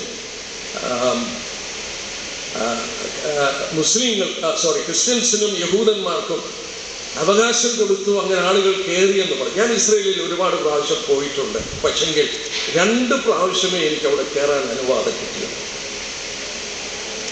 മുസ്ലിങ്ങളുടെ 2 മോസ്ക് അവിടെ നിൽക്കും. ലോകത്തിലെ ഏറ്റവും സെൻസിറ്റീവായ സ്ഥലമാണ്. ആ സ്ഥലത്തെ നോക്കി യഹൂദന്മാർ പ്രാർത്ഥിക്കും. നമ്മൾ ഒരു കാര്യം പ്രത്യേകം ഓർക്കുക. അവർ പ്രവാസികളായി കിടന്നപ്പോൾ എല്ലാ പെസഹോത്സവ സമയവും അവർ ആയിരിക്കുന്ന സ്ഥലത്തുനിന്ന് അവരുടെ മുഖം യെരുശലേമിനോട് തിരിച്ചിട്ട് പ്രാർത്ഥിക്കുമായിരുന്നു. അടുത്ത വർഷം യെരുശലേമിൽ അവർക്ക് കയറുവാൻ നിവൃത്തിയില്ല. എന്നാൽ ദൈവത്തിന്റെ നിശ്ചയിച്ച സമയം, the set time of God to show her favor, അവളോട് കൃപ കാണിപ്പാൻ ദൈവം നിശ്ചയിച്ച സമയത്ത് ദൈവം കരുണ കാണിച്ച് യഹൂദനോട് മടങ്ങി വന്നപ്പോൾ നിന്റെ ദാസന്മാർക്ക് അതിന്റെ കല്ലിനോട് താല്പര്യം. സൗന്മാരെ, ആ വിലാപം എന്നല്ലേ അടുക്കൽ ചെന്നാൽ നമ്മൾ കാണുന്ന ഒരു അത്ഭുതമാണ്. ഈ യഹൂദന്മാർ ആ കല്ലിനെ ചുംബിക്കുന്നു, അവിടെ വെച്ച് പ്രാർത്ഥിക്കുന്നു. സ്ത്രീകളൊക്കെ കുഞ്ഞുങ്ങളെ തുണിയിൽ കെട്ടി കഴുത്തിലിട്ട് ഈ വിലാപം എന്നല്ലേ അവിടെ നെറ്റികൊണ്ട് ഇങ്ങനെ ഇടിച്ചുകൊണ്ട് പ്രാർത്ഥിക്കുന്നു. ഈ കുഞ്ഞുങ്ങൾ ഇങ്ങനെ ആടുന്ന കാണാൻ ദൂരെ നിന്ന്. അവർ കൊതിച്ചു, അനേക വർഷം കൊതിച്ചു. അടുത്ത വർഷം യെരുശലേമിൽ ദൈവം അനുവദിച്ചില്ല. എന്നാൽ കാലത്തിൻ്റെ ഒരു പ്രത്യേക സമയം നീ അവരോട് കരുണ കാണിപ്പാനുള്ള സമയം, അതിനുള്ള സെറ്റ് ടൈം വന്നപ്പോൾ നിന്റെ ദാസന്മാർക്ക് അതിൻ്റെ കല്ലുകളോട് താല്പര്യം, അതിൻ്റെ പൂഴിയോട് അനിവ് തോന്നുന്നു. ഞാൻ അവിടെ ഒന്ന് നിർത്തട്ടെ. കാരണം ഞാൻ ഈ വിലാപത്തിന്റെ അടിയിലുള്ള തുരങ്കത്തിൽ കൂടെ ഞാൻ കയറി ചെന്നപ്പോൾ രാത്രി സമയത്താണ് ഞാൻ പോയത്. പലപ്പോഴും ഞാൻ അവിടെ കണ്ട കാഴ്ച, ആ വിലാപം അതിൻ്റെ അടിയിലുള്ള തുരങ്കത്തിൽ ഒരു പ്രത്യേക സ്ഥലത്ത് ചെറുപ്പക്കാര് സ്ത്രീകളും മറ്റും ഇരുന്ന് രാത്രിയിൽ പ്രാർത്ഥിക്കുക. എന്താ കാരണം? അവർ പറയുന്നത് അവരുടെ ദേവാലയത്തിന്റെ അതിവിശുദ്ധ സ്ഥലം ഇതിൻ്റെ അപ്പുറത്താണ്. അവർക്ക് അതിനോട് ഏറ്റവും അടുത്തു വരാൻ കഴിയുന്ന സ്ഥലം അതാണ്. അവിടെയുള്ള കല്ലുകളും അവിടെയുള്ള മണ്ണുമൊക്കെ അവർക്ക് വളരെ പ്രാധാന്യതയാണ്. അവരവിടെ വന്ന് പ്രാർത്ഥിപ്പാൻ കൊതിച്ചു. എന്നാൽ ദൈവം അവരോട് കരുണ കാണിച്ച ആ പ്രത്യേക സമയം വന്നു കഴിഞ്ഞപ്പോൾ ആ കല്ലുകളെ ചുംബിക്കുവാനും തൊടുവാനും അവർക്ക് കഴിയും. ഇനി അടുത്ത വാക്യം നോക്കി നിങ്ങളൊന്ന് ശ്രദ്ധിക്കണേ. 15-ാം വാക്യം. യഹോവ സിയോനെ പണികയും തന്റെ മഹത്വത്തിൽ പ്രത്യക്ഷനാകുകയും. ആ വാക്കുണ്ടോ? ഇംഗ്ലീഷ് ബൈബിൾ ഒന്ന് എടുത്ത് നോക്കണേ. When the Lord shall build up Zion, he will appear in his glory. ദൈവം സിയോനെ പണിയുമ്പോൾ അവന്റെ മഹത്വത്തിൽ പ്രത്യക്ഷപ്പെടും. എന്റെ പ്രിയപ്പെട്ടവരെ, യേശുക്രിസ്തുവിനോട് ചോദിച്ചു, നിന്റെ വരവിനും ലോകാവസാനത്തിനും അടയാളം എന്തെന്ന് ചോദിച്ചു. അറിഞ്ഞോ അറിയാതെ അവരൊരടയാളം ചോദിച്ചുള്ളൂ. ശിഷ്യന്മാരോട് കർത്താവ് ഒരടയാളം പറഞ്ഞു, നിങ്ങൾ ഒരു ഉപമ പിടിക്കണം. അത്തിവൃക്ഷം വീണ്ടും തളിർക്കും. യഹൂദ രാഷ്ട്രമാണ്. ആ തളിർപ്പ് കണ്ടാൽ ഞാൻ അടുക്കലാണെന്ന് അറിഞ്ഞോളാൻ പറഞ്ഞു. ഇവിടെ കണ്ടോ, നീ എഴുന്നേറ്റ് സിയോനോട് കരുണ കാണിക്കുന്ന കാലം വരും. ആ കാലം വരുമ്പോൾ നീ സിയോനെ പണിയുമ്പോൾ അവൻ തന്നെ മഹത്വത്തിൽ പ്രത്യക്ഷപ്പെടും. ഞാൻ ഒന്നുകൂടെ പറയാം. അതിൻ്റെ 18-ാമത്തെ വാക്യം മലയാളത്തിൽ അതിന്റെ ആശയം മുഴുവൻ വന്നിട്ടില്ല. വരുവാനിരിക്കുന്ന തലമുറയ്ക്ക് വേണ്ടി ഇത് എഴുതി വെക്കും. മതി. വരുവാനിരിക്കുന്ന തലമുറയ്ക്ക് വേണ്ടി ഇത് എഴുതി വെക്കുക. This shall be written for the generations to come. ഞാൻ അത്ഭുതപ്പെട്ടു പോയി. എബ്രായ ഭാഷയിൽ അങ്ങനെ അല്ല എഴുതിയിരിക്കുന്നെന്ന് പണ്ഡിതന്മാർ പറഞ്ഞ് ഞാൻ വായിച്ചു. എബ്രായ ഭാഷയിൽ ലഡാർ ഹാ ആചാരവും എന്നാണ്. എന്ന് പറഞ്ഞാൽ write it for the last generation. അവസാനത്തെ തലമുറയ്ക്ക് വേണ്ടി എഴുതി വെക്കുക. ഈ അത്തിയുടെ തളിർപ്പ് കാണുന്ന തലമുറ, യഹോവ കരുണ കാണിക്കുന്ന തലമുറ, ആ തലമുറയ്ക്ക് വേണ്ടി എഴുതി വെക്കാനായിട്ട് രേഖപ്പെടുത്തി വെച്ചു. ദൈവം യാതൊരു കരുണയും കാണിക്കാതെ കിടന്ന ജനം ഇന്ന് ദൈവം കരുണ കാണിച്ചു കഴിഞ്ഞപ്പോൾ അവർ മടങ്ങി വന്നെന്ന് മാത്രമല്ല, ലോകത്തിലൊരു വൻ ശക്തിയായിട്ട് അവർ തീർന്നു. എന്തുകൊണ്ടാണ് ഇവരിന്ന് മടങ്ങി വരാൻ ദൈവം അനുവദിച്ചത്? എന്തിനാണ്? നമ്മൾ അതുകൂടെ ചിന്തിച്ചിട്ട് നമ്മുടെ ഇന്നത്തെ പ്രസംഗം നിർത്താൻ ഞാൻ ശ്രമിക്കാം. എന്തുകൊണ്ടാണ് ദൈവം ഇന്ന് യഹൂദൻ മടങ്ങി വരാനായിട്ട് അനുവദിച്ചത്? പൗലോസ് പറഞ്ഞൊരു വാക്യം നമുക്കെല്ലാവർക്കും അറിയാം. പക്ഷെ അതൊന്ന് വായിച്ചിട്ട് ഞാൻ ചില കാര്യങ്ങൾ പറയാം. റോമാലേഖനം 11-ാം അധ്യായം എടുത്താട്ടെ. കുഞ്ഞുങ്ങളെ, നിങ്ങൾ ഒരു കാര്യം മനസ്സിലാക്കണം. ഇവിടെ ഇരിക്കുന്ന പ്രിയപ്പെട്ടവരോട് ഞാൻ പറയട്ടെ. റോമർ 9, 10, 11. Romans chapter 9, 10 and 11. 3 chapters. ഈ 3 അധ്യായം it is speaking about the Jewish people. Romans chapter 9, 10 and 11. റോമലേഖനം 9, 10, 11 യഹൂദനെ കുറിച്ച് പറയുകയാണ്. പൗലോസ് യഹൂദനെ കുറിച്ച് പറയുമ്പോൾ നമുക്കവിടെ ഒരു വാക്യം, 1-2 വാക്യം ഇവിടെ നിന്ന് വായിക്കാം. അതിന്റെ 11-ാം അധ്യായത്തിന്റെ 15-ാമത്തെ വാക്യം നോക്കി. അവരുടെ ഭ്രംശം ലോകത്തിന്റെ നിരപ്പിന് ഹേതുവായി എങ്കിൽ അവരുടെ അംഗീകരണം മരിച്ചവരുടെ ഉയർപ്പിനല്ലാതെ എന്താകും? 11-ാം വാക്യത്തിൽ പറയുന്നുണ്ട്. 11-ാം വാക്യത്തിൽ ഇങ്ങനെ പറയുന്നു, അവർ വീഴേണ്ടതിനോ ഇടറിയത് എന്ന് ഞാൻ ചോദിക്കുന്നു. ഒരു നാളും അല്ല. അവർക്ക് എരിവ് വരുത്തുവാൻ അവരുടെ ലംഘനഹേതുവായി ജാതികൾക്ക് രക്ഷ വന്നു എന്നേ ഉള്ളൂ. അവരുടെ ലംഘനം ഹേതുവായി ജാതികൾക്ക് രക്ഷ വന്നു എന്നേ ഉള്ളൂ. രൂത്തിന്റെ പുസ്തകം എടുക്കുമ്പോൾ എലിമേലെക്കും കുടുംബവും പരാജയപ്പെട്ടു.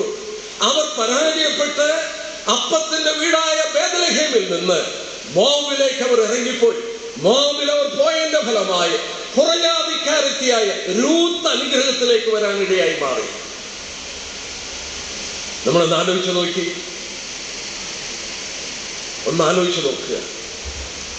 ആ രൂത്ത് അനുഗ്രഹത്തിൽ വന്നതിന്റെ കാരണം ഈ എലിമലേക്കും കുടുംബവും അപ്പത്തിന്റെ വീടായ ബേത്ലഹേമിൽ നിന്ന് അവർ പരാജിതരായി മോവാബിൽ പോയത് കൊണ്ട് ഈ രൂത്ത് അനുഗ്രഹത്തിലേക്ക് വന്നു.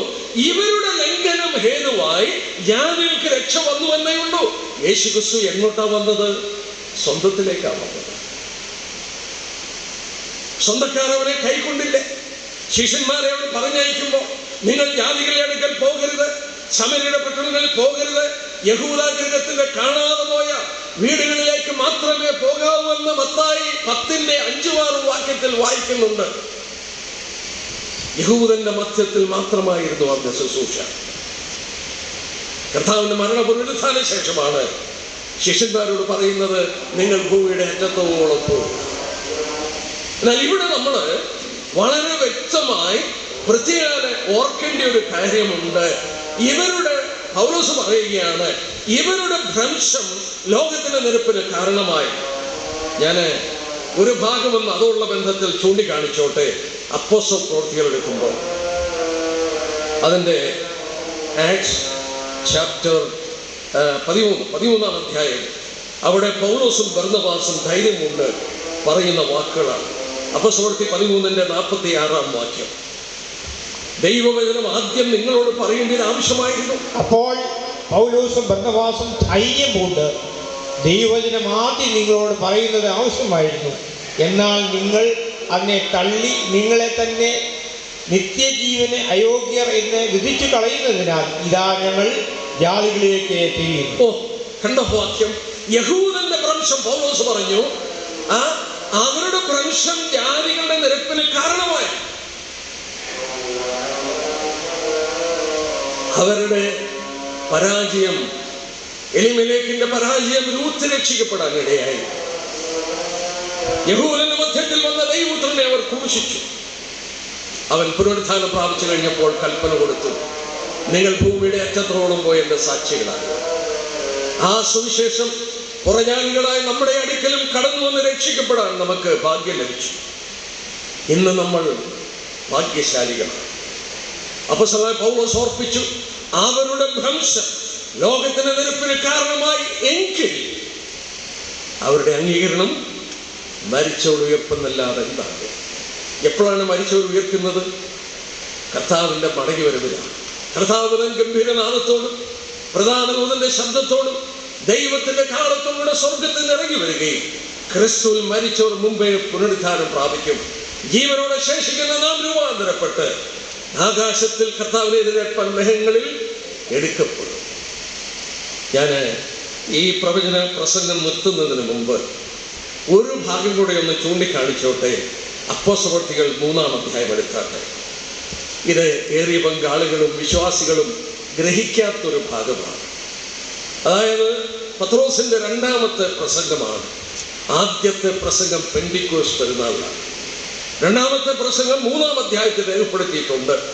പത്രോസും യോഹന്നാനും ദേവാലയത്തിൽ പോയപ്പോൾ അമ്മയുടെ ഗർഭം മുതൽ മുടങ്ങനായ ഒരു മനുഷ്യനെ ചുമന്നുകൊണ്ട് സുന്ദരമെന്ന ദേവാലയ ഗോപുരത്തിങ്കിൽ ഭിക്ഷ ചോദിക്കാൻ കൊണ്ടുവെക്കുന്നുണ്ട്. അവിടെ നടന്ന സംഭാഷണമാണിത്. അവൻ ഭിക്ഷ ചോദിച്ചു. പത്രോസ് പറഞ്ഞു, പൊന്നും വെള്ളിയും ഞങ്ങൾക്കില്ല, ഞങ്ങൾക്കുള്ളത് നിങ്ങൾക്ക് തരാം. നസറേന്റെ നാമത്തിൽ എഴുന്നേക്കാൻ പറഞ്ഞു. ഈ മനുഷ്യൻ എഴുന്നേറ്റു. പത്രോസിനോട് യോഹന്നാനും കൂടെ ഈ മനുഷ്യൻ നടക്കുന്നതും ദൈവത്തെ പുകഴ്ത്തുന്നതും അവർ കണ്ടു. 9-ാം വാക്യത്തിൽ 10-ാം വാക്യത്തിൽ വായിക്കുന്നുണ്ട്, യഹൂദന്മാർക്ക് വിസ്മയവും പരിഭ്രമവും നിറഞ്ഞു. അവർ ഭയപ്പെട്ടു. അവർ കാണുകയാണ്, അമ്മയുടെ ഗർഭം മുതൽ മുടങ്ങനായി മനുഷ്യൻ ഇപ്പൊ ചാടി എഴുന്നേറ്റ് നടക്കുന്നു. പത്രോസ് ഈ ഭാഗം, ഈ സന്ദർഭം ഉപയോഗിച്ചു വളരെ വ്യക്തമായി സുവിശേഷം പറഞ്ഞു. എന്നാൽ ആ സുവിശേഷം പറഞ്ഞപ്പോൾ അതിൻ്റെ 18-ാം വാക്യം നോക്കി, ദൈവമോ തൻ്റെ ക്രിസ്തു കഷ്ടം അനുഭവിക്കും എന്ന് സകല പ്രവാചകന്മാരെ മുഖാന്തരം മുന്നറിയിച്ചത് ഇങ്ങനെ നിവർത്തിച്ചു. ആകയാൽ നിങ്ങളുടെ പാപങ്ങൾ മാഞ്ഞു കിട്ടേണ്ടതിന് മാനസാന്തരപ്പെട്ട് തിരിഞ്ഞുകൊള്ളുവിൻ. എൻ്റെ സഹോദരന്മാരെ സഹോദരിമാരെ, നമ്മുടെ കർത്താവിൻ്റെ 1-ാം വരവ് കുറഞ്ഞത് 300 പ്രവചനം നിവർത്തിച്ചിട്ടുണ്ട്. യേശുക്രിസ്തുവിന്റെ 1-ാം വരവ് 300 പ്രവചനമെങ്കിലും നിവർത്തിക്കപ്പെട്ടിട്ടുണ്ട്.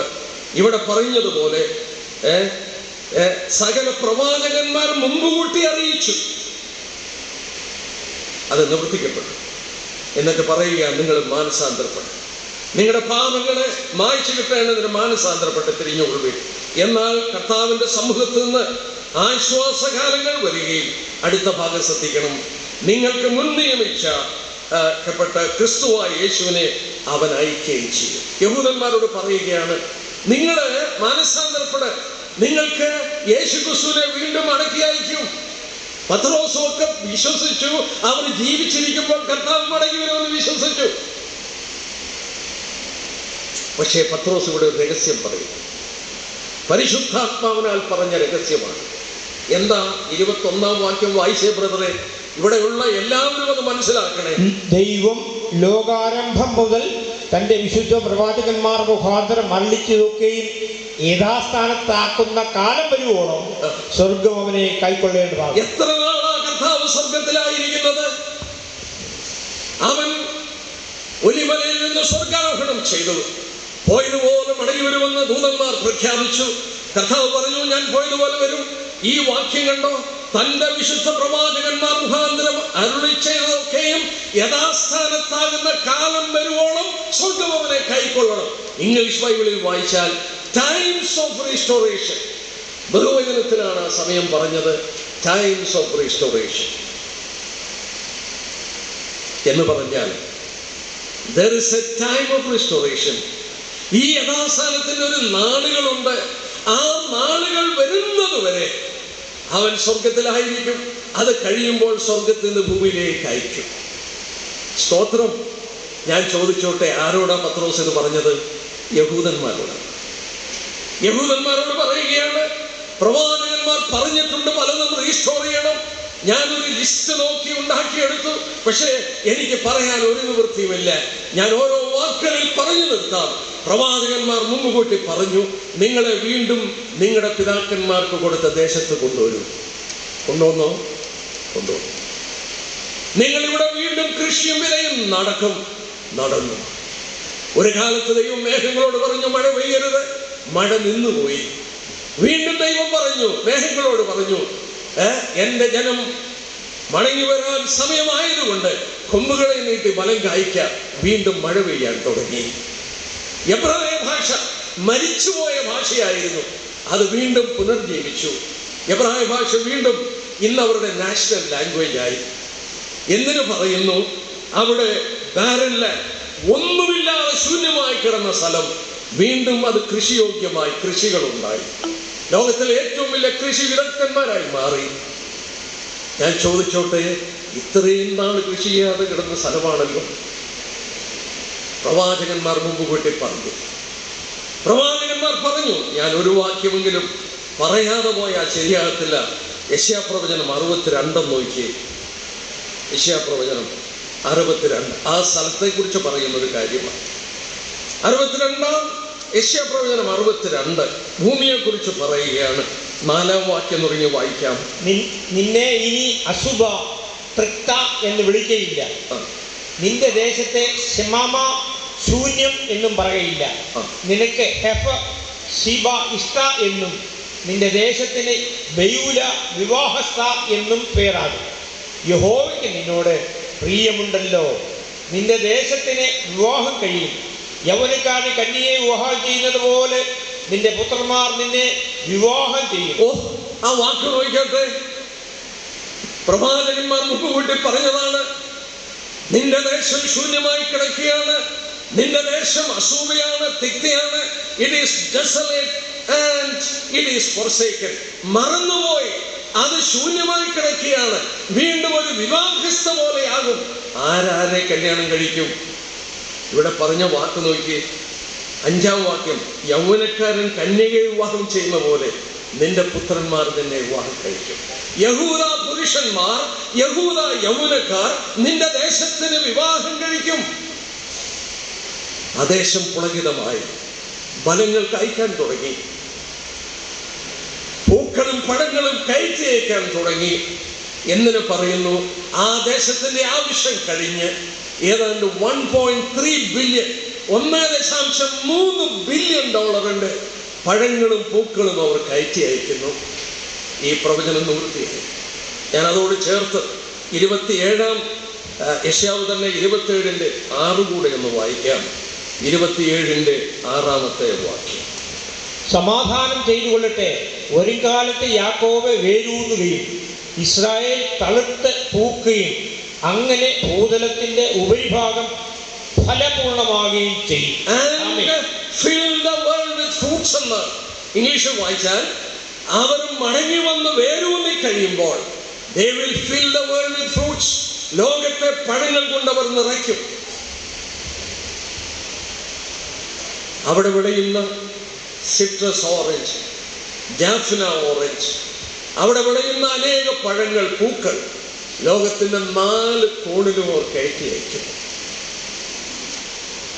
ഒരു കാര്യം പ്രത്യേകം ഓർക്കുക, വളരെ വ്യക്തമായി നമ്മൾ കണ്ടു പത്രോസിന്റെ പ്രസംഗത്തിൽ പ്രവാചകന്മാർ പറഞ്ഞത് നിവൃത്തിയാകണം. Time of restoration. എന്നെ സൗരിസന്മാരെ, ഞാൻ അവിടെ നിർത്തേണ്ടതായിട്ടിരിക്കുന്നു. ഒരു കാര്യം ഞാൻ ഓർപ്പിക്കട്ടെ, we are living in a special time. We are living in a time of restoration. ദൈവം യഥാസ്ഥാനത്തിന്റെ കാലയളവ് പറഞ്ഞത് നിവർത്തിച്ചുകൊണ്ടിരിക്കുകയാണ്. പ്രവാചകന്മാരിലൂടെ പറഞ്ഞതെല്ലാം നടന്നുകൊണ്ടിരിക്കുകയാണ്, അത് സംഭവിച്ചുകൊണ്ടിരിക്കുകയാണ്. ഞാൻ നിങ്ങൾ ജീവിക്കുന്നത് റീസ്റ്റോറേഷന്റെ കാലയളവിലാണ്. നിങ്ങളും ജീവിക്കുന്നത് ദൈവം അവരോട് ചെയ്ത നിയമം ഓർത്ത കാലഘട്ടമാണ്. ഞാൻ നിങ്ങൾ ജീവിക്കുന്നത് ദൈവം ഒരു കാലത്ത് അവരോട് ഒരു കരുണയും കാണിച്ചില്ല, അവരോട് കരുണ കാണിക്കുന്ന കാലമാണ്.